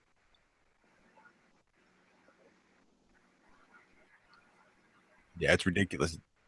And again, this kind of lends back to the fluoridating of the water. And it's this idea that corporate personhood and that corporations should have the same rights as human beings. I was going to say, Josh, that's what I asked about the fluoridation level in California, because aren't they the dumb fuckers that gave Nestle all the rights to their water and like just sat back whilst the corporation took their right to natural water and then were charged for the privilege of buying it back in a bottle? Pretty well. At least they can recycle the bottle. Well, it stopped them being a men as well with the estrogens in the bottle, wouldn't it? Mm-hmm. Stop them fighting. Can't put it in hard plastic. It's got to be soft plastic. You know, you want to start growing a pair of tits while you're having a nice glass of water, don't you? You know, so I'm waiting for the advertising campaign with a water bottle with added bisphenol A in it. You know, get your bisphenol A here. So that's something we never did bring up. Is 2 years ago, 3 years ago, you could go into the grocery store and find in the nursery aisle bottled water, big jugs of water with fluoride added for your babies. And they're still doing it with the milk and everything now in the UK. That water is still on the shelves. My son, unfortunately, at his store he works at, he sees it on the shelves and it really upsets him. Well, I've noticed they're starting to advertise and market the other direction. I did notice that they had a big jug of water marketed strictly for infants with no fluoride in it. Well, and this is what's called choice, and I'm all for that. If they want to advertise water with added arsenic in it, I don't give a shit. If someone wants to buy it, I again don't give a shit. Well, the problem I have is when they mass medicate us without our consent, without decent knowledge of what's going on. You know, the fact that it's not fluoride, actually what we think is fluoride, it's actually a byproduct of poison. You know, that's the problem. If they want to sell anything in a shop to anyone who wants to buy it, of legal age, whatever, blah, then you know, I've got no problem with that. They can buy all the vaccines they want. They can buy all the fluoride water they want, the arsenic. They can even buy an inhaler, a chemtrail inhaler, so they can sit at home and suck it down. That's fine by me. But it's choice that we're not getting. We're not being allowed our choice of consenting to this or not when it's mass medicated. That's my big problem. That's right. We're not being informed and we're not being given consent. It's just being done to us. Well, in Australia, if you don't get vaccinated, you lose your benefits. Where is our Tasmanian devil? Oh, I think he's sleeping it off. He's been hard at it with a troll. And he's been having connectivity issues too. So Oh, that's right. He's got no Yes. Wi-Fi. Yeah, he's waiting on the modem. Right. Well, I'm gonna go troll hunting for him. Maybe we should all see what that guy's about. Justin, again, just as John said there again, you know, we're coming back to that point of covert administration. Has there been any ever a legal thought on that in this? Because, you know, America's very different to the UK. If there's a legal argument, it can be presented. You can't do that over here. But in terms of that, has there ever been any challenge in terms of the administration that covertly, or Has a Freeman stood up, or you know, sort of a Dean Clifford, or whatever in the States or Canada or anywhere? Not that I'm aware of. Yeah, me neither. Not really. Not in Canada, no. Mm-mm. That'd be interesting, wouldn't it, to get a top name? but you see how cannabis has been the First Amendment right has overridden the FDA laws for drugs. Right now, surely the access to clean water, your right to life and liberty, overrules the ability for anybody to put anything in to those basic fundamentals. It's like chemtrailing in a way, isn't it? Do you know what I mean? But surely that overarching right that we don't have, which has already enacted big change in terms of cannabis, surely that could be used in a legal sense to challenge the administration of this product into the water supply. Yeah, I don't see why not. I suspect it's going to be because they're doing it in the best interests of the citizens. No, because that same argument applies as to the prohibition of anything. It's in your best interest. That doesn't overrule your First Amendment right. The only thing I could see is that the private company, so you subscribe to their service.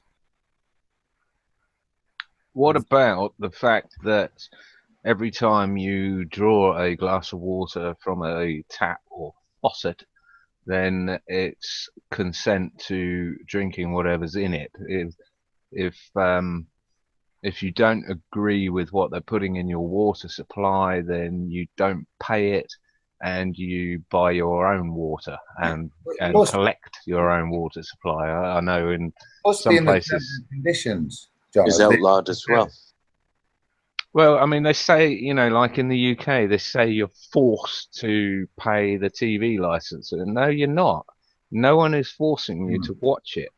You plug that TV license cable into the wall and you watch it. If that's the case, then you pay for it. It's, you know, and in a similar way, I mean, I suppose the argument against this is the fact that we're not allowed to dig up our street and put in a water supply that is clean and pure. You're not allowed to go down to your river and collect water. And now you're not allowed to collect rainwater off your own roof. I mean, if they're going to limit the capability of providing your own water supply, then they need to be held accountable to the quality of the water supply that they do supply. I don't know. It's an interesting one. Right. Surely water applies as life and liberty, doesn't it? I would have thought. Yeah, but not to a faucet or a tap. No, but therefore your access to clean water has to be. You can't ban all natural access and therefore make somebody subscribe. That's a break-in. If you've got natural access, or you can subscribe to somebody who, in their terms and conditions of the bill, say we reserve the right to add what the shit we like, we don't care, and you subscribe to that, you're complicit in that. That's the problem, though. We don't have the access. Yeah, but if you've got the option of collecting rainwater, then you can't challenge it under a First Amendment. But if you haven't, and the only option is to subscribe, is subscription, under their only terms, then you have a challenge under that, surely, under life. Yeah, I think that's what I'm saying. That's what I think, because I can't, go out and sink a borehole, not without a license No. and a hell of a lot of money. And even then, I don't know whether my property would encompass a water supply below it. I don't know. So it doesn't matter, because you to time to get the license would impinge on your life. absolutely, yeah. Because you need water How every would you day. suggest getting water to your house? Since you can't bore a hole, how are you going to get clean water to your house? Where's that going to come from? Well, exactly, which is why, even I can't even go down to the local stream. Probably it's not even practical to collect water and bring it back and filter it and all the rest of it. If you can't provide it to your house, and they won't let you, sink a borehole or provide pipes, to a clean water supply, then it is violating your human right by giving you this forced medicated shit. Not just medicated. I mean, it's poisoned. It's cleaned with chlorine. It could be cleaned with silver. It's and I wouldn't. I mean, do you remember a time, Adam, when we didn't even pay for water? Yeah, well, it was free. That's the point initially of why people's instilled governments to provide the basic fundamentals and look after them. No, And it's still now, to this day, it's illegal for the water company to cut you off. So why anyone pays it, I don't know. it's the fluoride in Spending the money on a water. decent system that filters whatever the crap they put through to us. I'm sure it's pretty subjective. I know around where I live, if you do not have the basic utilities connected to the building in which you reside, I think they can condemn it. I mean, they will come in and tell you it's unlivable. They will have you removed. Yep. Well, if that's your home, though, then that's a bit of a problem. But yeah, there's actually an act in the UK. I think it's called the Water Act, which stipulates that it's illegal to cut someone off, even for non-payment. It's just outright illegal to cut them off. But not a lot of people know that. Like, not a lot of people know that you don't have to pay your TV license. But anyway, this is a bit UK centric here. Yeah, I know in America they will, at least around here in Missouri, they will cut you off quick as shit. Yes, Quick. they will. What, water? The reason you get done for you. Sorry. Well, not even the incoming, but the outgoing. So you have to pay for a sewer service, right? Because someone has to maintain the sewer service. So some places you pay for water and you pay for sewer separately. So they talk to have a wide variety of suppliers that you can choose from. Could you choose we're the pure water company, or we're the extra fluorided company, or I don't know that I've ever heard of any place having multiple sources of water like that. Just one, and you're forced. Interesting. Well, I would say that goes against human rights, especially if they're now criminalizing collecting rainwater and collecting your own water or sinking They are. boreholes. That's the only bit, John, that I would say enables it to be legally challenged, because the right under there were no water companies when America was formed under their constitution, but you wouldn't deny somebody to be able to collect rainwater or go to the stream. Now, if under acts of law you do not allow that to happen, then the only alternative for a person is the faucet or tap, then it would be considered surely poisoning if that's your only source, if everything else has been enacted in law against you being able to do it. Surely that's the point of challenge to me, that you would be able to. I would, by bare minimum, I would say that I would refuse to pay for it, and I would also insist that they installed some sort of filtration system that reduced it to pure water. You know, that would be your basic requirements. That's all you're asking, isn't it? I'm not fluoridated here, mate, but all my drinking You're water. in Nottingham, aren't you? Yeah, yeah. I You have are my fluoridated there, aren't you? not the bit I've checked. It said bits of it are and bits of it aren't. It's but as far as I still run. My point is, I still run everything through a filter anyway. Yeah, same here.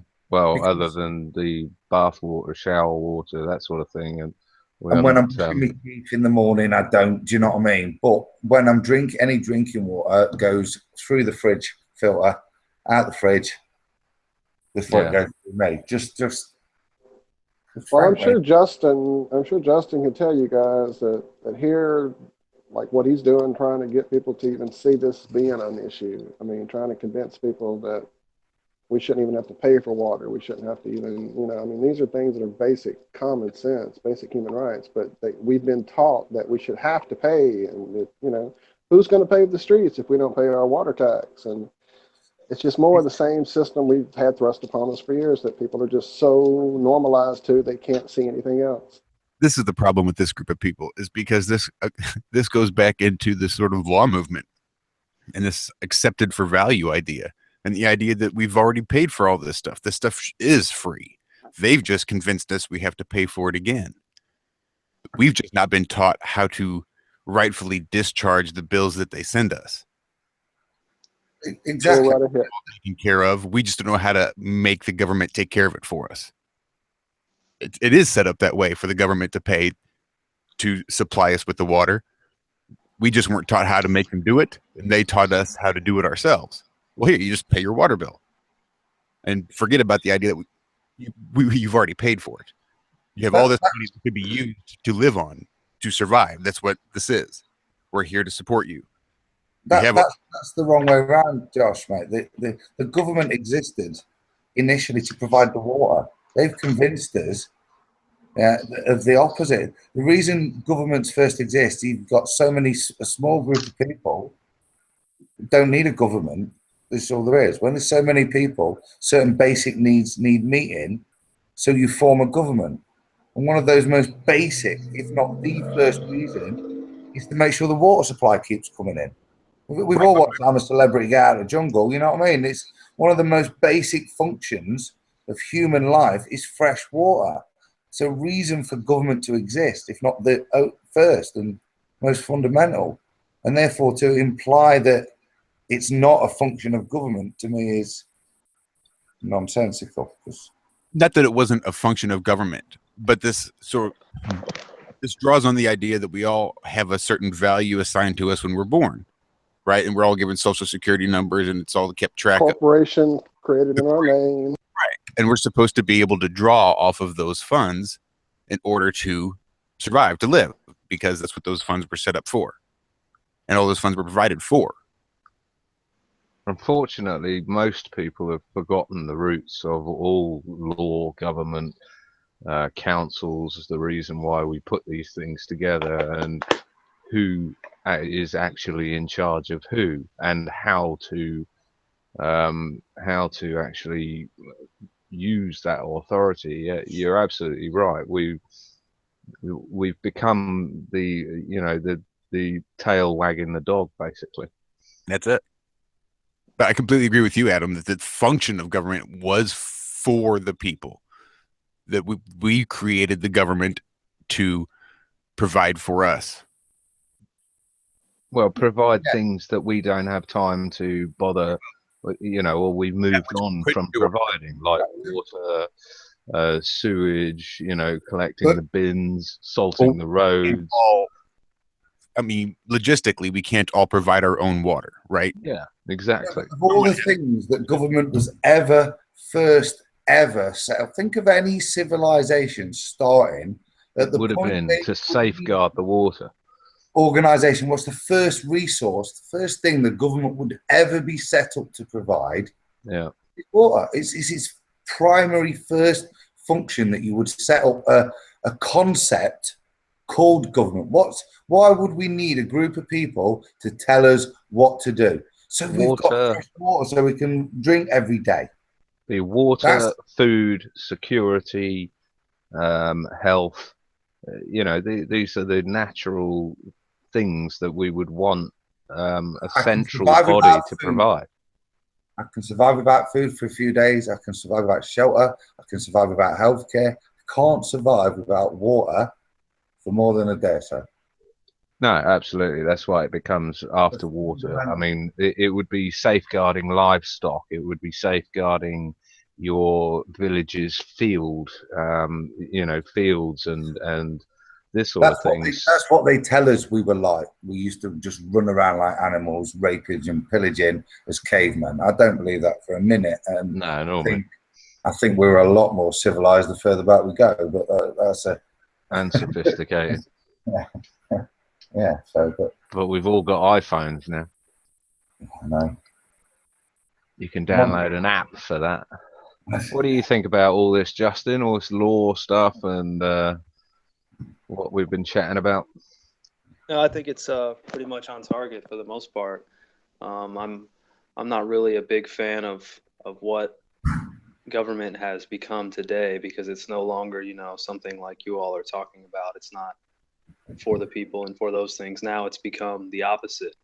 It's more of control and, you know, control, promoting the scarcity and the fear so they can, you know, keep it all for themselves. But you know, a lot of, and just to go back on the point of the people not knowing and not having the consent, it's almost like it's that well accepted practice that we just do, because there's a thing in America where our income tax, you know, everybody pays it, but there's actually no law that says that you have to pay taxes on the wages that you earn.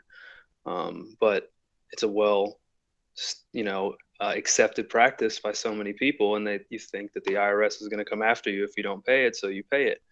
Oh, they'll come after you, but if you know how to fight it and know your rights, you can handle that. And that's the way it works with flat Earth as well. It's flat because it is. That's all we've ever known. That's what our parents, our teachers, everything. You know, it's time we woke the hell up and started researching this stuff for ourselves and you know, getting clued up and understanding that what we've been told is the status quo is far, far from it. Yeah, it's very true. It's very true. I think we need to start putting value back in individual freedom again. I think that could sort of be an umbrella statement as to what the government was created to do, was to protect individual freedoms. Because that's the only place, the only way humanity can actually progress is through individual freedoms. As long as every individual has the freedom to be whatever it is that they were meant to be, that's the only way we can survive peacefully. And that sort of nicely said, Josh. That sort of brings us back round full circle to the fluoride issue is individual freedoms. Is that the issue here is that not all of us want to be fluorided. Not all of us want to be chemtrailed. Not all of us want to be force medicated vaccine wise against our will. And this is knocking at our door of our personal freedoms as much as they've been eradicated already. This is a real line in the sand that should never ever be crossed. And let it be known, I take full liability for my teeth. I want to make full responsible choices for them.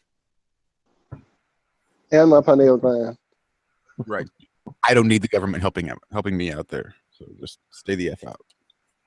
Well, it's become big nanny. It's not even big brother anymore. I mean, politically correct, and everybody has to be careful of what you say and whose toes you might step on with your. I mean, look at all the attacks we have on a daily basis on Twitter and we're just expressing ideas and information and research that we've come across. We're not forcing anybody to do anything or look at anything or anything else, but we're constantly attacked and called just, well, you know the names we get because of this whole mentality of everybody has to nanny everybody else, because that's what government does now. It nannies us all.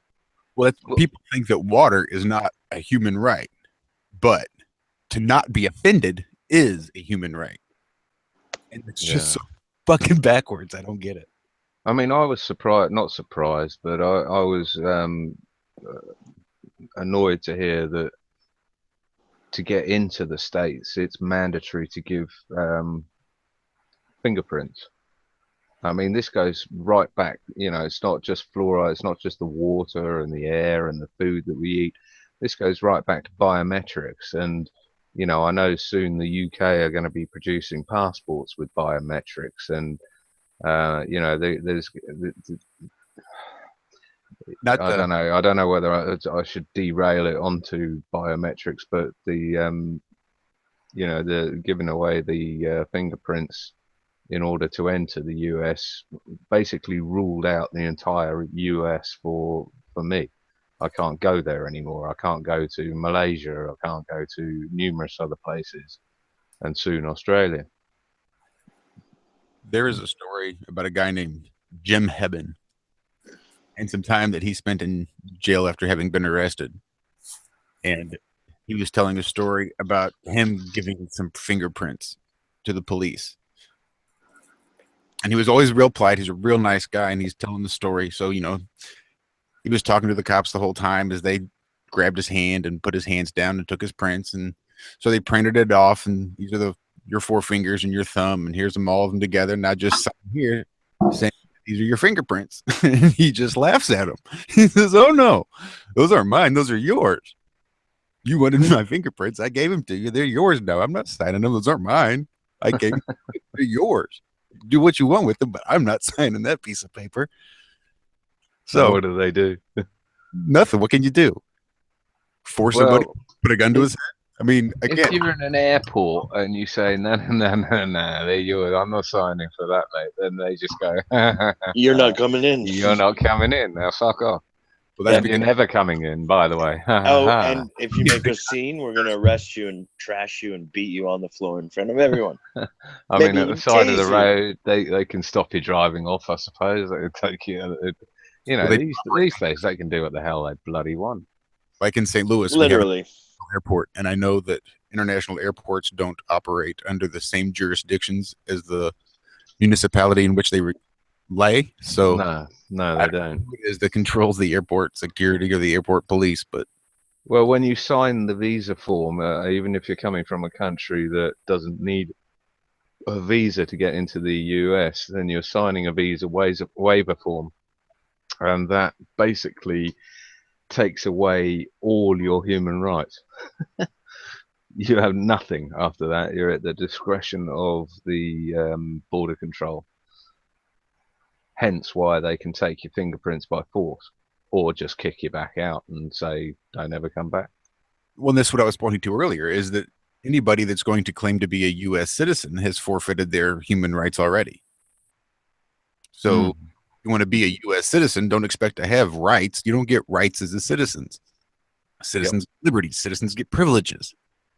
That's what the Constitution does. It affords the citizens privileges. The original Constitution was supposed to protect rights, but that was done away with almost immediately and was replaced with this one, which just affords the citizens its privileges. It's a second class.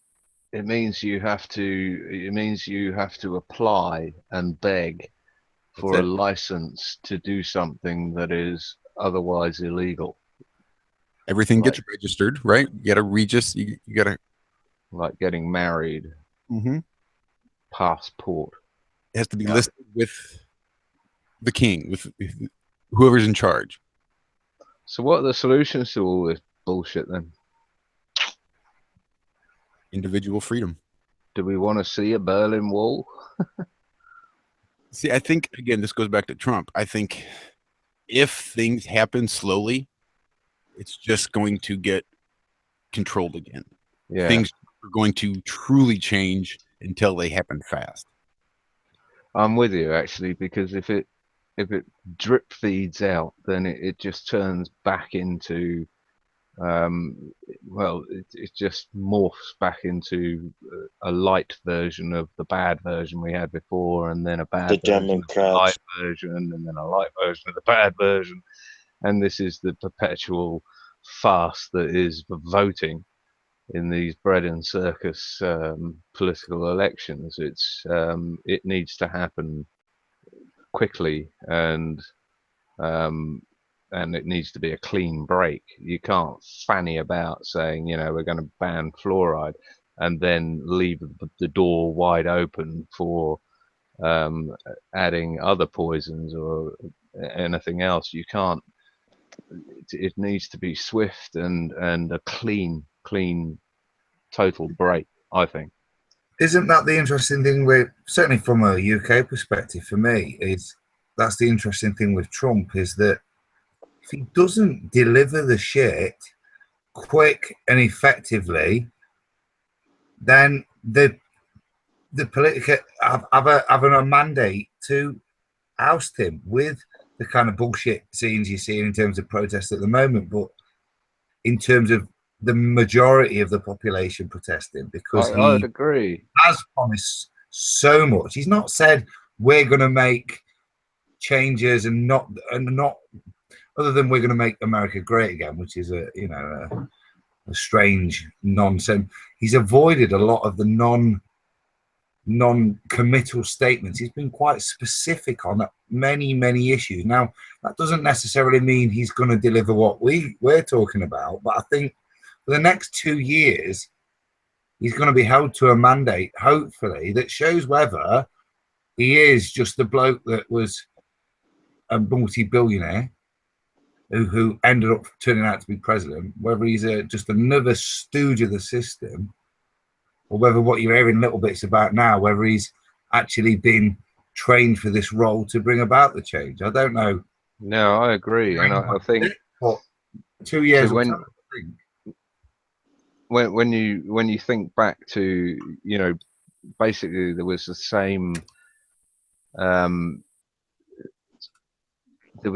excitement with Barack Obama. There was the same excitement with Tony Blair. There was but the difference is that we're a lot more technically advanced now, and we are a lot more, should I say, awake. What did Blair? He's going to make Britain great again. And I know thing is Trump, you know what I mean? But Trump's been very specific. There are going to be more jobs. He's going to build a wall. Yeah, I don't agree with the wall, but if I don't see the wall, he's full of shit. And in his world, as far as I can see, if he doesn't build that wall, he's full of shit. Oh, that's important to build it. They're all full of shit. Look at all the things that Barack Obama said he was going to do when he got into office that he never did. Shut down Guantanamo. Right. And we can go every single president. That's what being a politician is. When somebody says, oh, I want Donald Trump because he's not a politician, what the fuck does that mean? You don't get to be in the presidential race without being a politician. You tell people what the fuck they want to hear to get where you need to be, then you do what the fuck you want once you get there. That's how it's done. That is standard politics, and like I say, I've no argument on that. I'm just saying Trump, unlike other politicians, has stuck his neck out by saying so many specifics that he is a lot more accountable.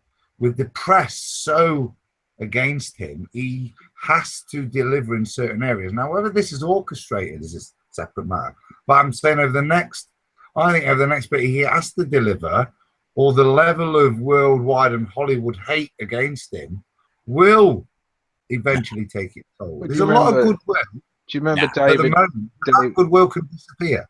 Look at George Bush. George Bush was, he was the world's retard forever. I know people hate that word. I'm sorry. I think that was a fair portrayal. But you're exactly right. Yes, sir. Look at David Cameron. Cameron got in on the ticket of giving us a referendum to get out. And it was a month before the end that we got a referendum, and now we're kicked into touch with Article 50, etc., etc. John, you say that, but what happened to Cameron when he lost the Brexit vote? He politically had to go, and that's what I'm saying.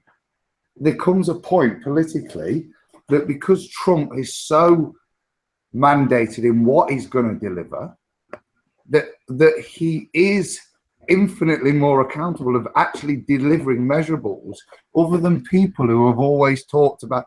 If you believe the Obama, black people are better off in America now than they were when he took over. I Do think you know what I it mean? comes But he down. never said, I won't do anything that he's accountable to, that's measurable. Whereas, Yeah, I don't think Trump has either. I think until political pledges, as they're now calling them, are lawfully binding contracts, we're never going to get away from rhetoric and bullshit in order to muster up votes. I agree. But Thought you might. yeah, totally. Because in no other walk of life can you say you're going to do one thing. You go into a restaurant and say, I'll have a pizza, please, and someone serves you a piece of shit on a plate, you have every right to complain. Except in government, any comparison in government is you have no discourse other than to vote them out in 4 years' time. Yeah, pointless. I was interested to talk to a guy in India who was actually sort of extolling the virtues of his democratic country and everything, and I was looking at it quite cynically and everything, but it turned out that so many people didn't bother to go out and vote in the elections that that action prompted them to completely shake the system up and turn it around. And I think that's what it means. I've been a long time activist for no vote, basically, not playing in their silly bread and circus system that we've literally seen, ping pong for the last four decades or whatever, as far back as a lot of us can remember. We need a complete change, and the only way I see that coming is by not voting at all, not entering into their system and shaming them. John, we nearly had that last time around with old Muppet boy Labour, what's his name, Ed Miliband. Well, we're not told how many people don't vote. That's the problem. We're the silent majority. That's the point. We had the opportunity before. That's what I'm saying. Before, in the last election, to not say anything. Now we've all been talked into voting again because we've had the Scots have a love a vote now. They'll take any vote you offer at them. We'd take another vote right now down south as well. Do you know what I mean? Because we're empowered that voting means something again. We've been colluded into that because actually we have seen that voting now. This is my point, is that we have to make a decision. We can't keep pissing around saying, I'm going to not vote in the system or I am. We've either got to start to try and enact change in the systems we've got and all engage properly. And if the silent majority, any vote that's ever been made in history, if everybody voted, I'm sure the result would be different. Do you know what I mean? And that, to me, is what we have to do. We can't break the system and leave nothing. We have to at least smash it by its own means. So with its own methods, we need a Monty Brewster way of doing things, yeah? None of the above. Not turning up, but by having a Monty Brewster thing where he's saying, where all you say is, it's all broken. And we actually have, in the voting system, it's all broke. I want the whole thing changed, and I don't want that.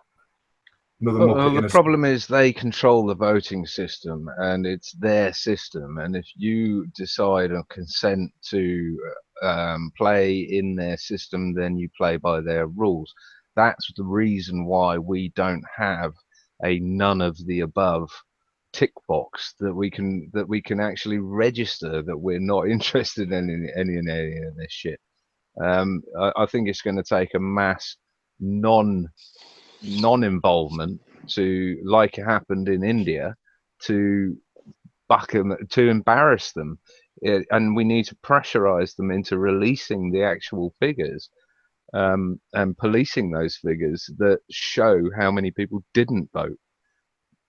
See, that's interesting, isn't it? Look at me and you. We agree on so many things, but yeah, and yet that clearly we're different on. And there's part of their control system. There it is. Even me and you that agree on so much, we disagree on how we can actually make a real change. And we've got, and therefore they're still winning because you go one way, I go with the other, and they've won. Well, John, that was actually something we were planning on keeping up with on the site, was how many people didn't vote in this last election, and it just became such a logistical nightmare to try to put that on our site. We just kind of abandoned it. But I think you're right. Those people who are not participating need to be recognized and let them see how ridiculous their game is at this point. Yeah, I mean, there's no sanctimonity or anything in me saying that I've never voted. It's just one of these things that I couldn't see the point in voting for the lesser of two evils. So if there was no one to vote for, then I wasn't going to vote for the lesser of two evils. And looking back over the decades and seeing my parents switching from red to blue to red to blue to purple to red to blue, it's just and nothing ever improving. It was just a no-brainer for me that voting in their system, in this current corrupt, owned by the establishment system, is just an absolute and utter waste of time. And we could spend our time better embarrassing them as to how many people didn't vote. Well, people need to understand why they shouldn't vote.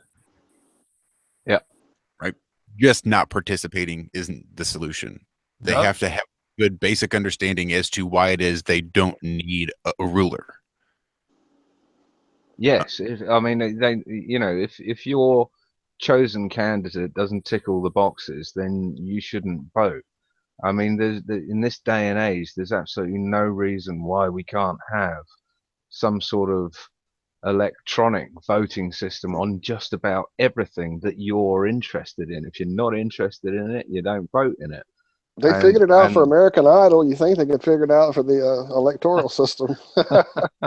We need to. If it was important enough, people would pay £1 to get onto the voting line, I guarantee you. But we need to make sure that we draw that line that says, okay, even if 60% of the people find somebody, one person that ticks all their boxes, that doesn't mean the other 40% have to then abide by whatever that person says. Yes, it absolutely needs a foundation of some sort of, I don't know the word, but at the moment I'll call it constitution. It needs some sort of foundation of things that are unvotable upon. You can't vote to kill the other 49%. You can't vote to stop the water access to a certain bunch of people. You can't vote. You can't vote to fluoridate the water. Yes, you can't vote to take people's freedoms. It has to protect the individual freedom. It all has to mean individual freedom. Yeah. As long as protecting that, fine.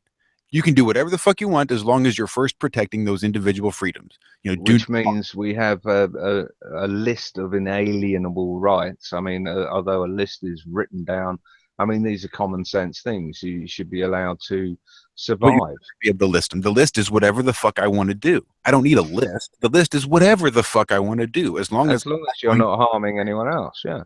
Else, as long as I can protect someone else's individual rights to do whatever the fuck they want to do. Doesn't matter. Yes, that's it. As long as we can protect individual rights, not just my individual rights, but the rights of every single individual person. And I think most people would defend that. They would know. I think most people would smile and nod and say, yeah, that sounds real swell and dandy. But then 45% of the motherfuckers are going to go out there and vote. They're going to say, no, I want fucking Donald Trump to control my life and your life and every life in this fucking country, because that's who the ruler should be, because everyone should have a ruler. Well, as long as Donald is limited in his mandate to only changing things like, waste pickup is on a Thursday instead of a Tuesday, rather than I'm going to force medicate your water supply with poison, then you know, as long as it's protected by these so-called inalienable rights, then there's a backstop there. But you know, and then you will get the to the point where, you know, you'll get people who don't vote at all on anything, but all of their rights are still intact. You'll get people who vote on absolutely everything. They're plugged into their PC, permanently voting on you know, all sorts of shite that doesn't make any difference to your personal freedoms. But you know, they're interested in it, and that's fine. I think the fact that we can vote in a leader that can then push through legislation and statutes and bullshit that can force medicate the entire population is fundamentally wrong. It needs limits. Any thoughts, Justin? Sorry, we're completely ignoring you. No, not so much. I totally agree really with what you guys are saying. Getting it back to individual freedom, it goes back to everything. And I think just something to add to that is not only getting people to stop giving their consent to these people and these corporations, but to the ways that you can vote to make a difference. And that's by voting in people, but voting with your dollar, voting with your lifestyle, your attention. Mm-hmm. People will do these marches for cancer, and they do these things that people just do because it's what people do, but then they go right home and they watch CNN and give them ratings, and they spend their money at Starbucks instead of, you know, some organic coffee, and they're supporting all the things that you would think they would be against. But you know, it's we vote many times a day with what our attention is on, with our conversations, with everything that we're supporting. And I think if we all just stop giving our money to these assholes, these corporate psychopaths, then they would go away. If there's no demand for their poison, if there's no demand for their products, their lies, then they go away. That's a really good point. Yeah, really good point. Well made. Back to the idiot box, because that's what drives this whole thing, is that little box in the corner that everybody worships all night when they're sitting around eating and watching all the propaganda to make their life so enriched with all these products and all these services. Right. Kill your TV. That's where it really starts, is kill your TV. Who has TV here? Does anyone have TV? I mean, like, I have a TV. I don't have broadcast television in my house. Right. No, yeah, I don't mean you know. I watch YouTube on my TV, TV. right? But I don't have like no. There's no media coming to my house on a regular basis. No CNN or any of that. No. Not mine either. Yeah, there you go. You see, that's why we're here talking sense. That being said, I'm going to have to bounce out of here. I got to take my son to a birthday party. Well, I think it's been a great show. Awesome. I love it. Yeah, it's been great. Justin, thank you so much. And we definitely want to have you back. And we're definitely here with you guys. What you're doing is great work. We'll do what we can to do our website and everything we're doing here on our channel. So just stay in touch with us on our Twitter, and go ahead and give everybody your information again one more time. Okay, awesome. Yeah, well, thank you guys for having me. I really appreciate it. You can find us on Facebook and YouTube at We Are Change Orlando. And my Instagram is jharvey WRC. That's for We Are Change. And that's about it. Or you can just friend me on Facebook. I do a lot of things to my personal page. It's Justin Harvey on Facebook, and I'm located in Orlando, Florida. You'll see a bunch of GMO and Flouride stuff on my page, and that's me. So appreciate it. Thank you for coming. Thanks for coming, dude. Good to speak to you, mate. And hopefully speak soon and keep up the good work. It's amazing what you're doing. Cheers, fella. Yeah, good meeting all you guys. Thank you. Yeah, thanks for how much you care. Keep spreading the word. That's the right. Most amazing part. Yep. Yeah, great stuff, Jason. Thanks a lot for that. Love how much you love. Keep it up. Yeah, much appreciated. You guys have a good one. All right, you too. All right. Thanks, man. And gang, I guess we're all about to head out of here. So you all have a great weekend. We'll probably get together again, I'm sure, at some point this weekend. I was thinking maybe. I'm up for an after party if anyone else is. Absolutely. You guys get it set up. Surely. I'll pop in. That'll work. I'll pop back in. Sweet. Sounds good. All right, guys. Just keep it going. I'll be right back. I shouldn't be gone more. I won't be gone more than an hour. All I right. don't know. Do we want to I'll go do that. live? Stay live? I don't know. It's up to you guys. I don't know. It's up to you. Stay live so I can listen. Just keep it up. You guys are killing it. Stay live until we feel we need to go private. I think You won't be able to. You like it. I just feel bad now because Jason's gone. He might wanted to have stayed on and have a chat. Jason, come back. Well, I'm about might to. still be listening. I thought we were running out too. We were wrapping up. I thought at 6. How long was that? 2 hours. A little over 2 hours. Let me kill it. And Paul, why don't you get back in, set up another room? We'll cut this one short so it doesn't get too long and overwhelming and scare That's people. what I was worried about, right? All Yeah, right, I think 2 hours is a good amount of time. Yeah, That'll work. we can All always right. start up another one live Yep, if you want. that's it. That'll work. All right, John, All right, you might no want to start worries. it up because I'm popping out of the house for a few minutes too. That way I don't leave it just abandoned and something might happen. So Oh shit! unless you're not set up for it, if you're not set up, I can do it. I am, but I don't know how. So give me a couple of minutes. That's If fine. I can't, then I'll drop Just let it me in know. Twitter. That'll I'll just set up one that isn't live. All right, that'll work. Cool. All right, bud. guys, take I'll care. catch up with you guys later. Cheers. All right. See you All all right. in a sec, guys. Take care. All right, guys. Awesome. Take Thanks, care. Adam. Bye-bye. And thank you all for joining us on our madness here. We appreciate you guys for watching and liking and subscribing and sharing and all that stuff. Didi Tayside, here you are in chats again. I know we've kind of neglected. Yes, Didi, we were all on phones today, man. Sorry. We appreciate you hanging tough with us every week, man. Thanks a lot.